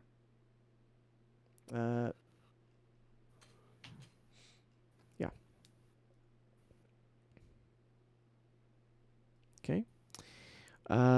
You see the map before you. And rubble litters this room. Its dust covers everything, every surface. The floor is uneven, listing to one side. The walls are decorated with elegant carvings. Brightly colored crimlings crawl out of the cracks in the walls and skitter away. The only path out of the room is a stone stairway leading up. Okay. What are you doing? I'm gonna slink up the stairs. Yeah. Okay. I would probably, get in front and maybe lead the way. Probably You a ready? good Lead the idea. way? Okay. After you. Absolutely. Hmm. Let's do this. Everybody give me an agility or athletics check.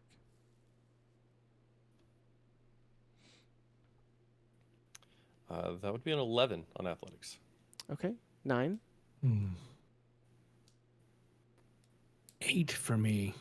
Okay. I'm sorry. What was yours? 20. To learn 20. Okay. Natural 20. No. 20 Oh. total. Okay. Okay. So we're again because we're pressed for time. We're skipping an encounter, and for anyone watching at home, there's a little bit of a crimling issue, and you might have had to overcome that. However, to Cursive truncate that. crumblings. What? If you Yes. rolled between a 5 and a Yeah. 10, I'm going to say you take 2 points of damage Ouch. due to some crimling swarms that would have attacked you. Okay. What is a crimling exactly? A crimling, I'm so glad that you asked. A crimling is pretty much a crab. Yeah, like a little Yeah, insect. little insectoid crab. They're like the Um, dog-sized ones. No, the dog-sized ones are Yeah. the axe hounds. That's right. That's Oh, right. Yes. And they're Yeah. often as pets. So Yeah. crimlings there's like swarms of them, and they're all, like I said, they're going to be like kind of the crabs that are not too large, but there's different species of them, and This world's rats. kind of, yeah. Yeah. They Great, some of great. them may have other things like, oh, they're poisonous, or they're Yeah. whatever. So, but we're gonna move Got on. it. So you make it up the stairs, and you get kind of to the top of where it is, but it's not really stairs anymore. It becomes rubble, and then it kind of flattens out with rubble and dirt, and you kind of enter in. And at this point, you find yourself in the main area of the shrine that is on its side.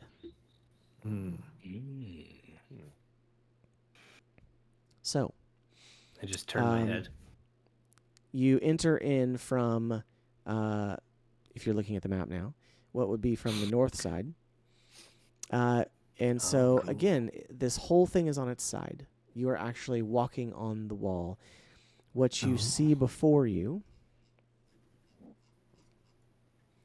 let's see. Like we'd be standing on the wall.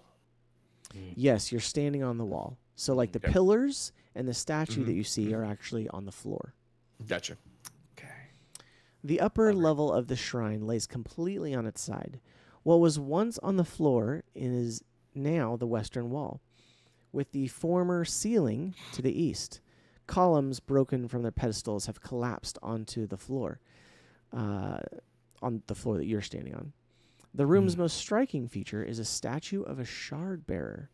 Once it would have stood 15 feet tall, but now it lays against the floor like a fallen warrior. 7 glyphs are carved into the pedestal at its feet. All right. What do they mean? What do Well, the glyphs read? You've got some scholars here. What do you do? What do you want I'm to gonna- try to find out? Yeah. Let's see. So glyphs would probably be. Are you trying to read the glyphs? Yeah. Okay. Each glyph represents a single word. It's kind of an archaic style. But give me a DC, or give me a not DC. I'm not tell you the DC. Give me a lore check. Okay. Lord drop it. That's only a 10. Well, that is exactly what you needed. So, Takes you a couple minutes, but you realize that each glyph is a word, and it says life, strength, journey, before, death, weakness, destination. So those are the words. Before death, weakness. Mm-hmm. So there's life, strength, journey, before, death, weakness, and destination. 7 words. Okay. I relayed this to the illiterate men. in the Perfect. group. Perfect. Okay. Okala at this point would be kind of like kneeling next to the shard bearer statue, looking at the shard plate. I mean, the Okay. obviously like statuesque shard plate and blade. Sure. Long way. Let me show you a picture of this actually too. Mm.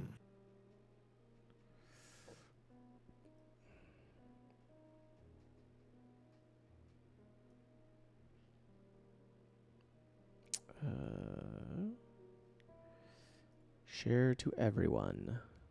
All right, you should all have a handout that you can see now. Oh, Mhm. handouts. Okay. In which platform?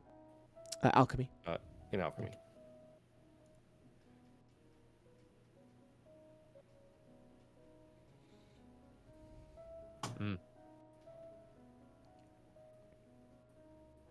Ooh, lovely. Oh. And these are the glyphs. Okay. Mm-hmm.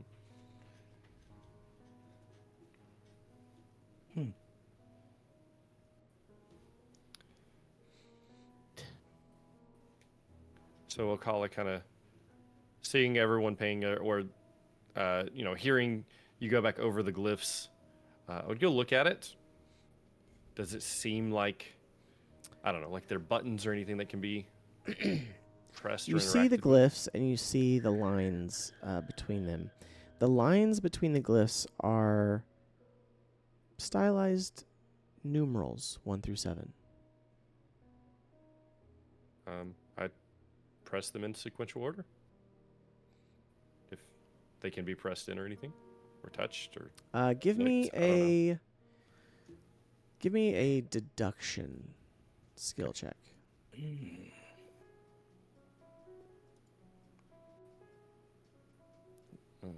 Anybody else inspecting or doing anything?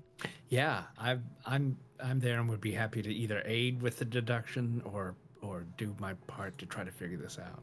Okay. I You got can do a deduction, perception, lore, or anything that you might consider. I got a 19 on that deduction. Okay, yeah. So you clearly see the numerals in which order. Anybody else do anything? I'll make a perception check. I'm specifically looking for rare herbs, but Okay. I'll just keep my eyes out. Give me that perception check. Here we go. Going to be an 18 total. Okay. So you do find some interesting herbs. However, you also notice that the glyphs are weathered, as if they've been touched by fingers many times. Okay. And the central one shows more wear than the others. Yeah. You go ahead and touch them. Yeah. What happens? Yeah. Okay. I'll pass through. I'll pass through the center. Okay. Are you trying to touch them in a specific order? What are you trying to do? You said they're numbered, right? They are numbered, yes. Okala mentioned the order. Mm-hmm. Yes. So if you look at it, you can kind of see it does go. Mhm. Yeah. Yeah. 1, 2, 3, 4, 5, and Yeah. then 6. So I'll do that, passing through the center each time. Okay. Does anybody have religion as an expertise? I do not. No. Okay, that's fine. It's religion? I don't even see it on here. No, it's not the expertise. Oh, not the it's Okay. skills. expertise. Yeah. Yeah, No. her expertise is. Okay. No, not me. It's all good. You all succeeded clearly. You're able to determine the correct order of glyphs, forming the phrase life before death, strength before weakness, and journey before destination. Before destination. Yes. Although I guess I said life before death before, because I put before in between Right. everybody. Yeah. I would like to say Ocala reads them out loud. See anything happen? Glow or float or anything. Okay, yeah. Yeah. Ocala, so you read them out loud. Are you touching the glyphs as well, or are you just reading them? I mean, I technically can't read. Okay. So I would be. No, that's touching fine. them. Here's the thing. Two of you kind of did the same thing. One of you is touching him, one of you is reading him. As you both kind of finish it, so we're going to say kind of at the same time.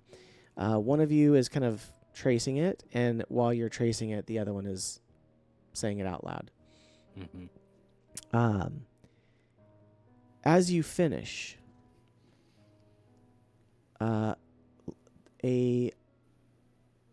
sprin, a glowing mote of light, swirls around the pedestal, as if with stormlight.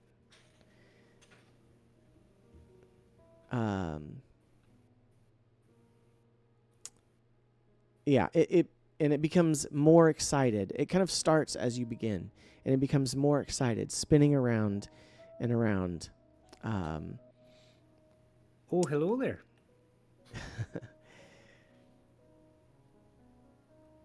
Let's see.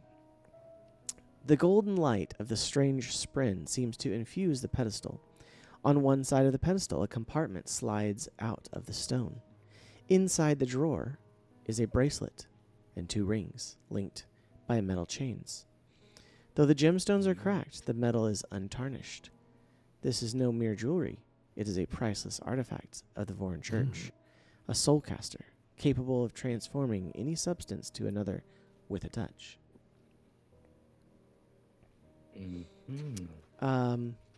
Looks like something for a scholar.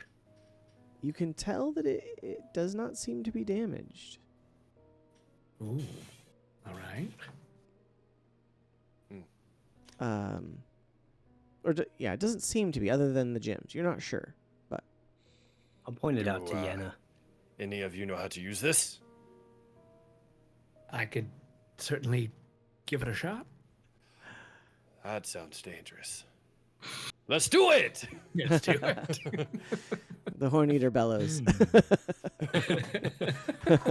I could give it a deduction check test and see if I can make sense of it. Okay. Or do I have to have an expertise in that? No, you don't have to. Okay.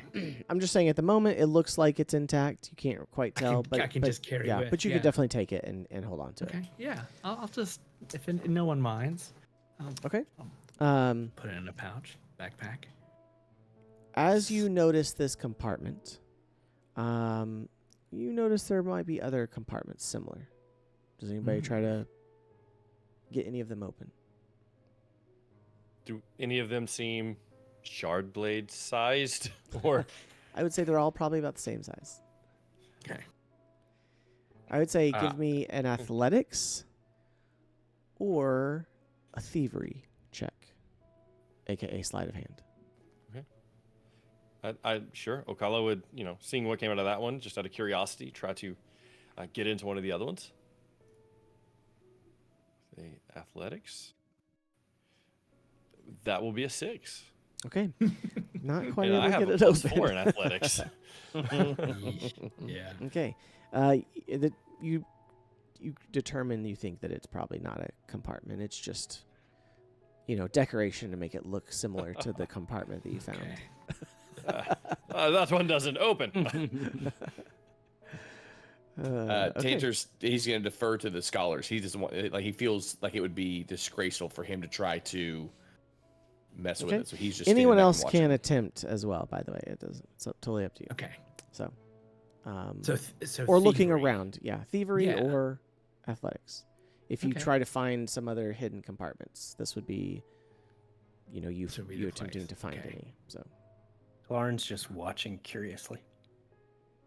How about an 11 for thievery? okay, not quite able to Yeah, find okay. anything. So Oh well. Ugh. Too distracted by the. It there's does a not lot to be open. distracted by. Aaliyah is looking at everything and jotting things down and recording things. The Mhm. bridgemen are just kind of standing here like, oh my gosh, what's going on? Okay.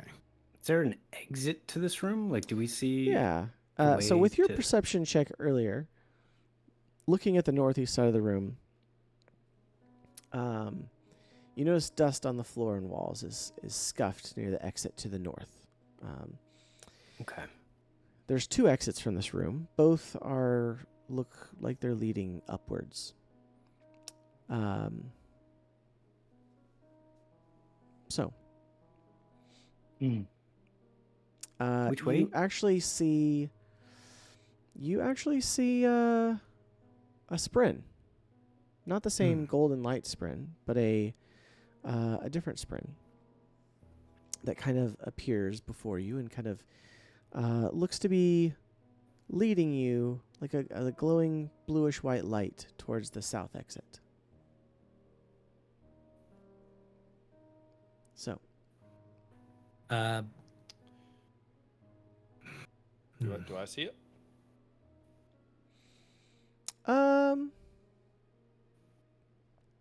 probably not. I'll point it out if I spot it. If I'm the Actually, one no. who spotted it. Sorry, you see it as well. You see it as well.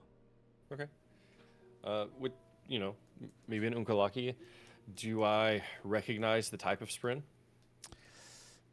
Give me a lore or religion check. Okay. All right. That'll be 14 on lore. Okay. You're not quite sure. Kind of looks like a wind sprint. Okay. So. Ah, beautiful Mafaliki. Really like All that right. word.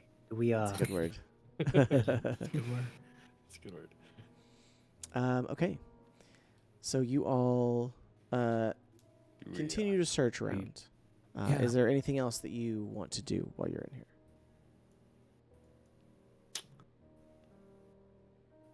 Lauren is gonna wait until we're leaving and then try and make a thievery check. Last in the room to open. Yeah. Sure. Thing. Yeah. If no one else is interested in doing anything, then yeah, go ahead. Okay. She just wants to discreetly do this. Sure. Yeah. Let's see. That's an 8. Okay. No, you feel rushed and you don't Nope. feel like you can search properly. Ah, so- nuts. I bet there was some really good stuff. I bet there was. Maybe. Okay. I'll follow. I'll quickly catch Perfect. Yeah. You all leave Ooh, through sorry. the southern Had to pee. exit in the shrine. up. on the shrine. On the shrine. Yeah. Okay. So you are. Let's see.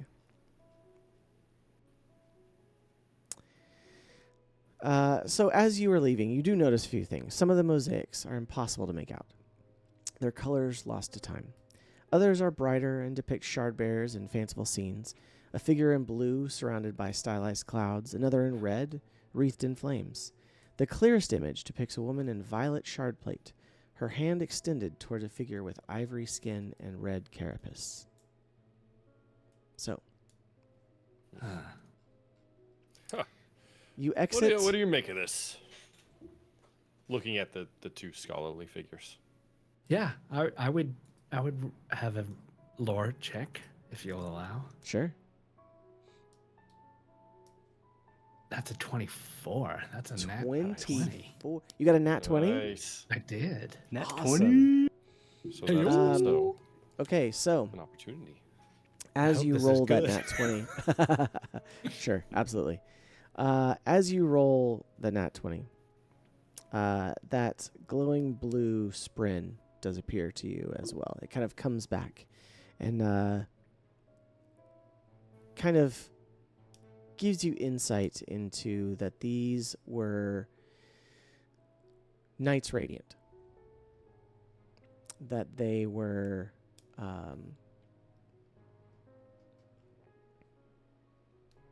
that they had a connection with the Parshendi in some way. I would say, like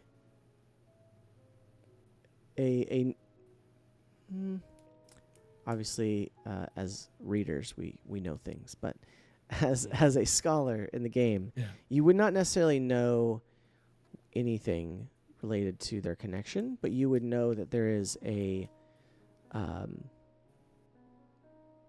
some sort of non-violent connection with them. That it's not like a violent outstretching of the hand, like fighting these Parshendi. It is something that is more. These are allies. If not allies, then at least there's some mutual intent. So, but you gain that understanding, and the sprin pulls your attention towards the southern exit. Okay. This path leads through a narrow, rubble-choked tunnel, but it does lead outside, and you find yourself on a sunny ledge. From there, it's an easy climb on the edge of the plateau, almost a pathway that takes you around into the top of the plateau. And you find yourselves out of the chasm and in a place that you can emerge and begin your trip back home. However, as you emerge, you hear a voice, heavily accented, but in Alethi, that says, "Stop!" It calls out as you step into the light. "Give up anything you have taken." The voice speaks with an intense rhythmic cadence. It's joined by the humming of other voices.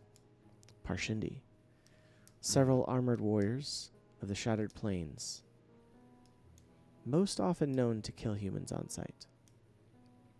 What you see are two warformed singers with red carapace and a red marbled skin, one bearded Malin and one femalin. And then another that is nimble of form. She appears to be the one leading them, and is the one who seems to have addressed you. But the three of them stand there. What do you do? How big of a find would this soul caster be to me? Enormous, right? It would be pretty big, for sure. You've, at this point, I assume, probably stowed it away. I have. Okay. But you, at the moment, the warforms are standing there. They look nervous and prepared, but they're not charging you at the moment. Okay. Also, you've got to see the. You do need to see them for sure. So.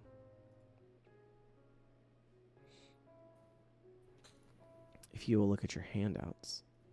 Oh. I'm going to share something with you. Okay. There is a warform singer. And then here's the... that one doesn't show up very well. The graphic got cut off. There's the nimble form singer. Okay.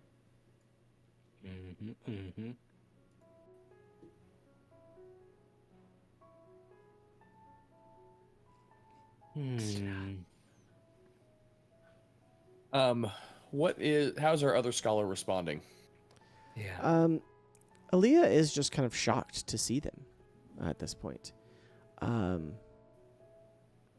She was again making sketches and copying glyphs and symbols and trying to draw out the icons and the shard bearers and making notes underneath them. So she was very distracted.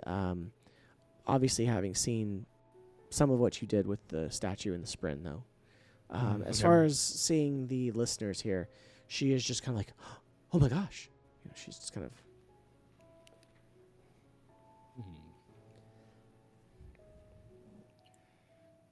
Anyone else want to take the lead, or? Okala's definitely following your lead. And so he's gotten into a bit of not a fighting stance, but a bit of a defensive stance, prepared to grab his blade if needed. So in as neutral a stance as possible, not trying to sound aggressive, Tantor's just going to shout, "Why?" Okay. Sure. So I didn't say no. I just said why. Sure. So anybody else say anything at this point? I kind of whisper maybe to Tantor, like just kind of behind him, trying to gauge. I say something like, so I'm just trying to figure out whether it's worth it to try to take them. Are they going to attack anyway? Should I try to lie about this thing and just kind of I'm really just trying to buy a little bit of time while you guys figure out what the heck is going on. That is, Okay. I'll say, good question. We didn't take anything. Okay. Yeah, go Sure. for it. Yeah. Give me a deception check. Okay, here With we go. Disadvantage and raise the stakes on that. Oh man. Here we go. I got +3 to this, y'all. All right. Got a 4. Let's roll it. With disadvantage. Okay, that's a 12 +3 for 15. Okay. With a complication, but the complication gives me +4, so it's a 19 on the roll with a complication. Okay. Hey. Love it. Okay. So I will say, let's see here. Let me make sure there's not anything that it tries to say. Nope.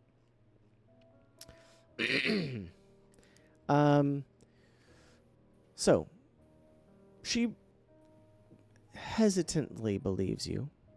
It says, "You are not plunderers, are you? No? Come to desecrate the shrine." I say no as I think of me that I said I relieved myself. I guess I didn't actually do it though. You didn't actually do it. You didn't actually do it. You're didn't covering actually up be in the a trap. failed You thought attempt about at it. being a plunderer. You were trying to be a plunderer, but Yeah. unsuccessfully. Yes. So I- technically, I am no, and that's not grateful deception. That did not actually happen. Okay, all right. Technically, I am the only plunderer in the group Yeah. currently. Yeah. All And, right. But so I say we're scholars. Thank you. She says, "Scholars. So you seek information." Yes. Aaliyah, tell her what "Oh, we're yes." searching for. She's like, "Oh, yes. We just wanted to explore the ruins. It's quite fascinating there, actually." She kind of just trails off, like, "Am I gonna tell these Parshindi?" Like, she doesn't really know what to say either. But she seems to, the nimble form Parshindi seems to not relaxed completely, but does not seem to think you are as much of a threat. She says,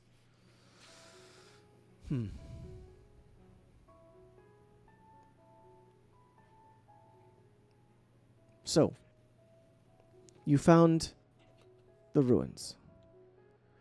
I too would like to look at these ruins. I have no desire to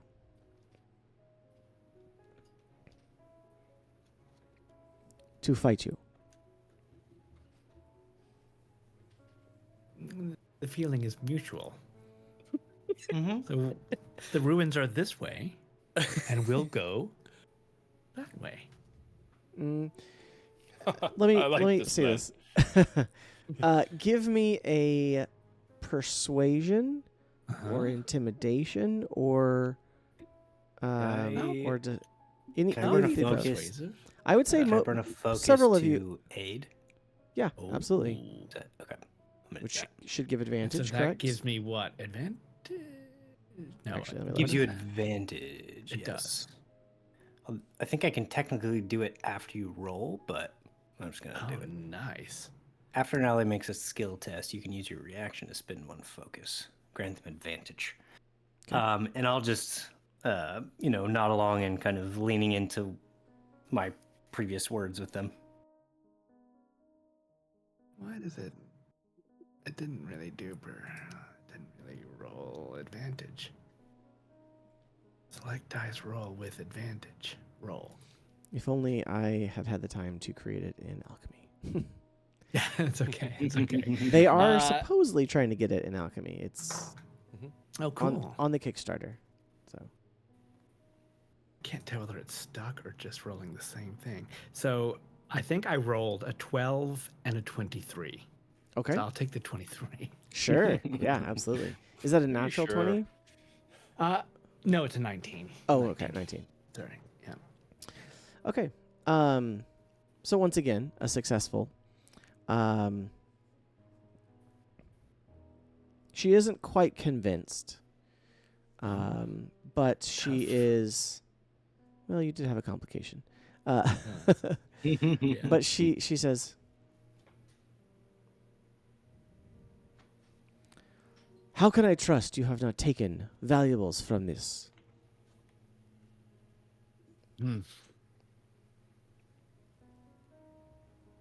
I mean, part of me wants to point out that we didn't really steal them. There was a challenge of knowledge that we had the knowledge to do, and we're presented with a gift for knowing that lore. Like, it's not that it was, we didn't force it open. Sure. That there was a test that was there I that feel like only a those that drag. would know were able to. So, I mean, Maybe we just tell her that we tried to open it, but we couldn't. There you go. Because we tried many times. Yes. Sure. Let's do this. Does anyone recall if we left the box Tantor. open? That was. Oh. Good call. Probably. Tantor, give me a leadership check That's right, we'll be gone by then. or test, I should say. Yeah. And then 22. 22. Okay. As you try to reassure her, she does take it as Maybe You're I would say honest. that we did not. We're not. Do we look? We didn't brute force in here. We survived coming through the chasm. We were here, and yeah, I'm kind of leaning towards our incompetence, our perceived incompetence, but also trying to say that those that erected these before were far greater than we were. We would not have been able to take anything that was not meant to be given. sure. Mm. She accepts that. She accepts that. Nice. Yeah, Sucker. you with your Yeah. natural 20 earlier Uh-huh. on understanding some of the glyphs and stuff. I would say if you have any other checks you would like to make, you will have it with advantage as you talk to this listener who is Okay. before you.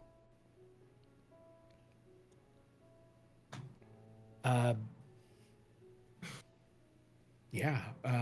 Can I try to deduct and see what they are after? They must be Sure. after Give me a something. deduction. Give me a deduction. Okay. Advantage.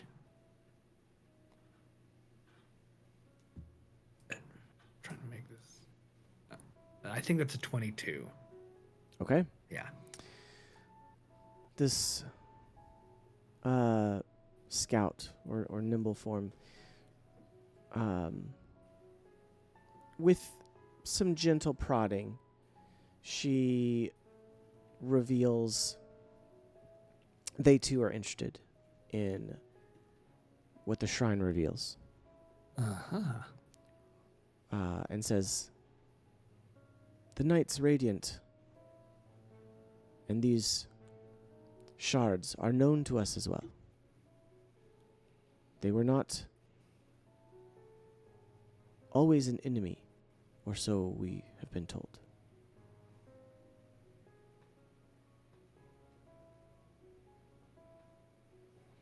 Aha, as we are not an enemy. Give me a persuasion. Okala. Oh dear. I would say on the back of that with advantage. Okay. And raise the stakes. Just because. That has not went well for me yet. Yeah, I'm pretty sure you've had a complication every time. Oh, okay. That is a 12 with opportunity. Okay. Okay. Was that with advantage?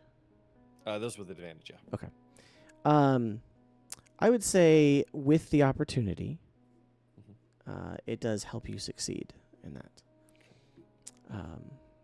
She considers all the arguments you have made. Very well.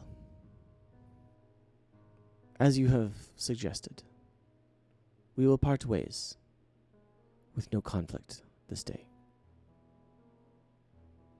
We will wait, for we too would like to investigate when you are when you are gone. But we will allow you to leave unaccosted. And so they Thank you. kind of back off a ways to let you pass. Can I say something to her? I go, you looking for any new friends? And I gesture to the bridge. Okay, sure. And looked at them like, hey, this could be your out, maybe. Give me a... One more roll here. Let's see. Make it a... It's going to be something I'm great at. I can feel it. Let's make it a leadership roll. Okay. Got +2. That's a 12. Okay. Both the nimble form and the bridgeman are kind of like... Nimble form is kind of just kind of gives you a short, curt shaking of the head. That does not appear to be the way out they were looking for. I look to Dora like, missed your chance. That's it. And push them over the ledge. Okay. With that, you begin your journey back towards the war camps. We're relying on permanent bridges. It does take you approximately 12 hours. Fortunately, no danger stalks you across the plateaus. You finally approach your destination, the war camps, and as I will show you in the next scene. And the war camps, built into a series of 10 craters at the edge of the Shattered Plains. Each war camp houses the armies of an Alethi High Prince. The war camp for High Prince Sadius sits between the camps for Roion and Aladar, and the southwestern end of the Alethi settlement. Guards stand at the gates to each war camp. Scouts patrol on horseback, and troll-drawn wagons move between these craters and the outer markets to the west. So, you have arrived safely back in the war camps, and you are finished with this encounter, with this adventure for the time being. So, Nice. you've made it back. The bridgeman's fate is unknown. Maybe you help them before they get into the war camps. We'll leave that. I'll give him a few We'll marks. leave that. There you go. Yeah. Help him out a little bit. We'll leave that to Yeah, I'll chip the in. imaginations of the viewers, Yeah. if you're able to help them escape or not. But thanks for joining today. Yeah. Yeah. Can I put one little button on? Do it. Yeah. Give us. Talaran's tie it up. sort of story. Yeah. And I guess open it up to everyone else if they want to do something on for their characters, even though I'm not the GM here. I love it. Go for it. I think Talaran, as they're settling back into this the camps, she thinks of all the opportunities she had throughout this journey that would have been easy to maybe a quick shove or a quick tug of the knife in a discreet corner in the chasm or something to kill off Yenna. But the friendship that she had sort of built, it's just warring within her, and that's consuming her as she steps back into the war camps of Yenna how doesn't she know. had all of these perfect opportunities and didn't follow through. All right. It's I'm the one you're sent to kill. Because she is an assassin. Oh Yeah. man. I know. Awesome. Yeah. Does anyone else have anything they want to say about their character? Or by all means, at this point, tell me what you liked. What's something that stuck out as something that you thought was really Yeah. cool with the system? Let me know. I can't wait to find out what the Soulcaster can do. Are the Soulcasters even in the rules? Do they speak about them at all yet? Yeah, there are a lot of, well, I say in this one, I don't know if a soulcaster specifically, but there are several other kinds in the beta rules Okay. of Cool. artifabrians or fabrials. Yeah, Excuse me. Fabrials. Mm-hmm. Yeah. Artifabrian is the So cool. job. Yeah. Yeah. But fabrials, yes, there are several other kinds of Okay. fabrials in the beta rules. So Nice. So I can't I, wait s- to. I imagine that soulcasters will be in the full rules for sure. Sure. That's what I figured. Mhm. When we played at a level 5, I know we had an Artifabrian as a character, and they Mhm. had essentially like a gun. Yeah. Okay. Yeah. That was a soulcaster with Yeah. investiture because they had Wow. gemstones inside of it, and they could fire off an energy blast. It was pretty crazy. Yeah, Mm. so there's Really a cool. lot of cool things. Yeah, Yeah. There's a lot of cool things about this game, I think, and it is. I think it's going to be very easy for a lot of people to pick up. Yeah. Because it is so similar to 5e, Mhm. and yet I really, really love a lot of these the tiniest mechanics. Yeah. That they don't make anything. They don't make combat more efficient necessarily, or shorter, but they explain some things, Mhm. and I really like that. I love the use of focus, and specifically focus and reaction. One of the biggest 5e rules that I just Yes. drive me nuts is opportunity attacks. I just Right? can't. It's so Yes. hard for me to get behind I them. know. But this is a beautiful way. Yeah. So a lot of the newer games, DC20 and Daggerheart, have great variations on the opportunity attack, and this one is a really good one too, where you have to Yes. get a little A more resource. Yeah. There's more. spin Yeah, there's. something. That's one of 5e's downfalls. I think is the Yeah. very limited reactions that Right. that Mhm. characters have, and Right. and yeah, I think this. Jeff and I have played both Daggerheart and DC-20, and we love the expanded, reactions and bonus Yeah. actions and other things that you can do. I think with reactions, even the Cosmere system adds even more. I feel like there's even more you can do because It seems like there's more you can do. it's outside of the action point Yeah, economy. action points. Yes. Because in Pathfinder or DC-20, you've got action points, It's included. but it's included, so you have to save an Yeah, you action gotta plan point. for it. You have to plan for it. Right. Whereas in this one, it's not. It's a lot more loose. It's a lot Mhm. more. Oh, it's an actual reaction. I'm gonna do this, Yeah. and you can do it. And then some of them are, class specific. Like there's some. Oh, Yeah. maybe especially as you level up. Which one of the cool things too, if you read the rules or see some of the pictures online or some that we've posted, the leveling up is not quite as linear either. It's almost it's got It's the like the it's tree. got the talent Yeah, trees. exactly. It's more like a kind skill of tree, yeah. like Yeah. the skill tree or talent tree, similar to like the Star Wars RPG, the Genesis system, which I really love that one.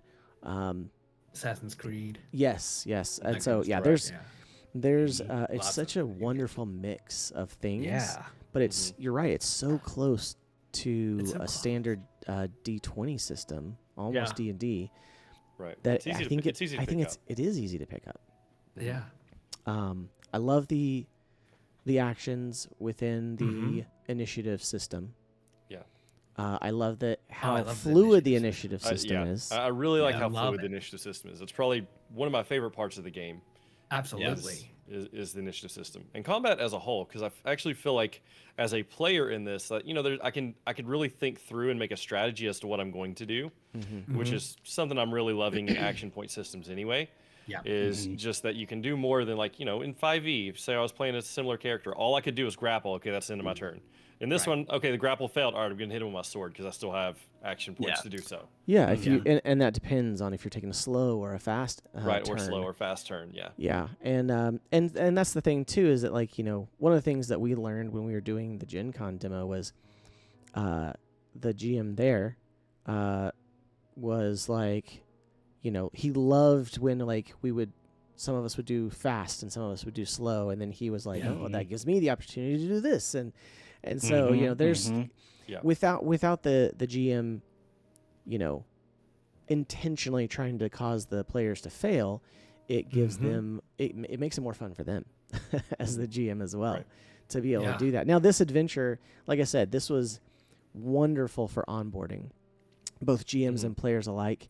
It spelled out things like, okay, Captain Selenar is going to always take fast actions, except that you made him take slow actions. And Vade and Varda was always supposed to take slow actions. So, really cool things like that. It's a great adventure. It comes with all the printouts as well. So if you're playing at a table, all the things that I resources I used in here were from that, except for the last one, which is from the PDFs from the books. Oh yeah. Which I was like, map. I have to put this in because they talk about the Yeah, work that's camps great. at the end. So Yeah. Love a good and like I map. said, I'm super pumped. They already added it. So when they first announced the Kickstarter, which is, I'm sure it's over 10 million at this point, and there's 2 days left. It's incredible. But they have, they had Demiplane and Roll20, and then they had Foundry, I think, and or I don't know. They have 3 now. They added another one, and They so have now 3. the only one they haven't added that they've talked about is Alchemy, and I know they said they were talking with them about it. So hopefully before the beta ends, or once the Kickstarter ends, we maybe see it added to Alchemy. Naturally, I did a lot of inputting some things, which was not hard, but it's still there's still some tools that they haven't released yet Right. to add it, Mhm. but I That'll thought it take still time, worked. yeah. I thought it still worked really well. Yeah. Did you create the raise the stakes die in I did. Alchemy? I did create the Okay. raise the stakes. So if in Alchemy you can click it and raise the stakes, and Yeah. you can Nice. add custom images to each die side, Die face. which is pretty That's cool. nice. So Oh, yeah, Kickstarter There we is go. approaching 12 million. Still. so awesome. It's just That's under crazy. 11.7. Okay, again, I have to say though, these books are incredibly dense. They are. Are all of his fans going to His- be playing this game? That's my So mean, they have Oh, in the It's almost Kickstarter. 41,000 backers. In the right now. Kickstarter, there's bundles for readers and there's bundles for players. Yeah. And then if you only want Uh-oh. Mistborn or if you only want Stormlight, you can do that Okay. too. And Mhm. there's some kind of cut in half bundles Yeah. that are That's available, smart. kind of a la Yeah. carte, but His fan base is incredibly loyal. Yeah, on for sure. I mean, he has the 2 largest crowdfunding projects ever. Yeah. Right, And the top one is almost twice as much as the second, the second place one. That is insane. So I did a well, bunch of math with that. Yeah, but it's I don't it's remember insane. it here now, but it's crazy. Well, hey, But- I am going to end the recording, and we're going to finish Okay. this actual play. For everyone watching from the RPG Rundown viewers and community, from the Pocket Dimension community, from Seth of All Trades community, I had to think about it for a second. Hey. It's Or new, from so can't blame me there. Next Gen Nerd podcast community and Love Thy Nerd, because we are a part of them as well. Thank you for watching and hanging out. Please let us know in the comments what you thought, or engage with us in Discord or on Twitter /X /Instagram, whatever social you want. We love to talk about it. I'm pretty sure we all are really excited about Brandon Sanderson's world, and so Oh yeah. Oh, absolutely. I can't wait to do more. So Yeah. Yeah, Thank me you too. so much for taking Yeah. this on too. Yeah. yes, thank Yes, you. thank you. Yeah, I Seth. really appreciate it. Thanks for Awesome. Well, playing with us. absolutely. We're gonna end it and right there. And thank you all and good night. Come on. Toodaloo. Doodly-doo. Yeah.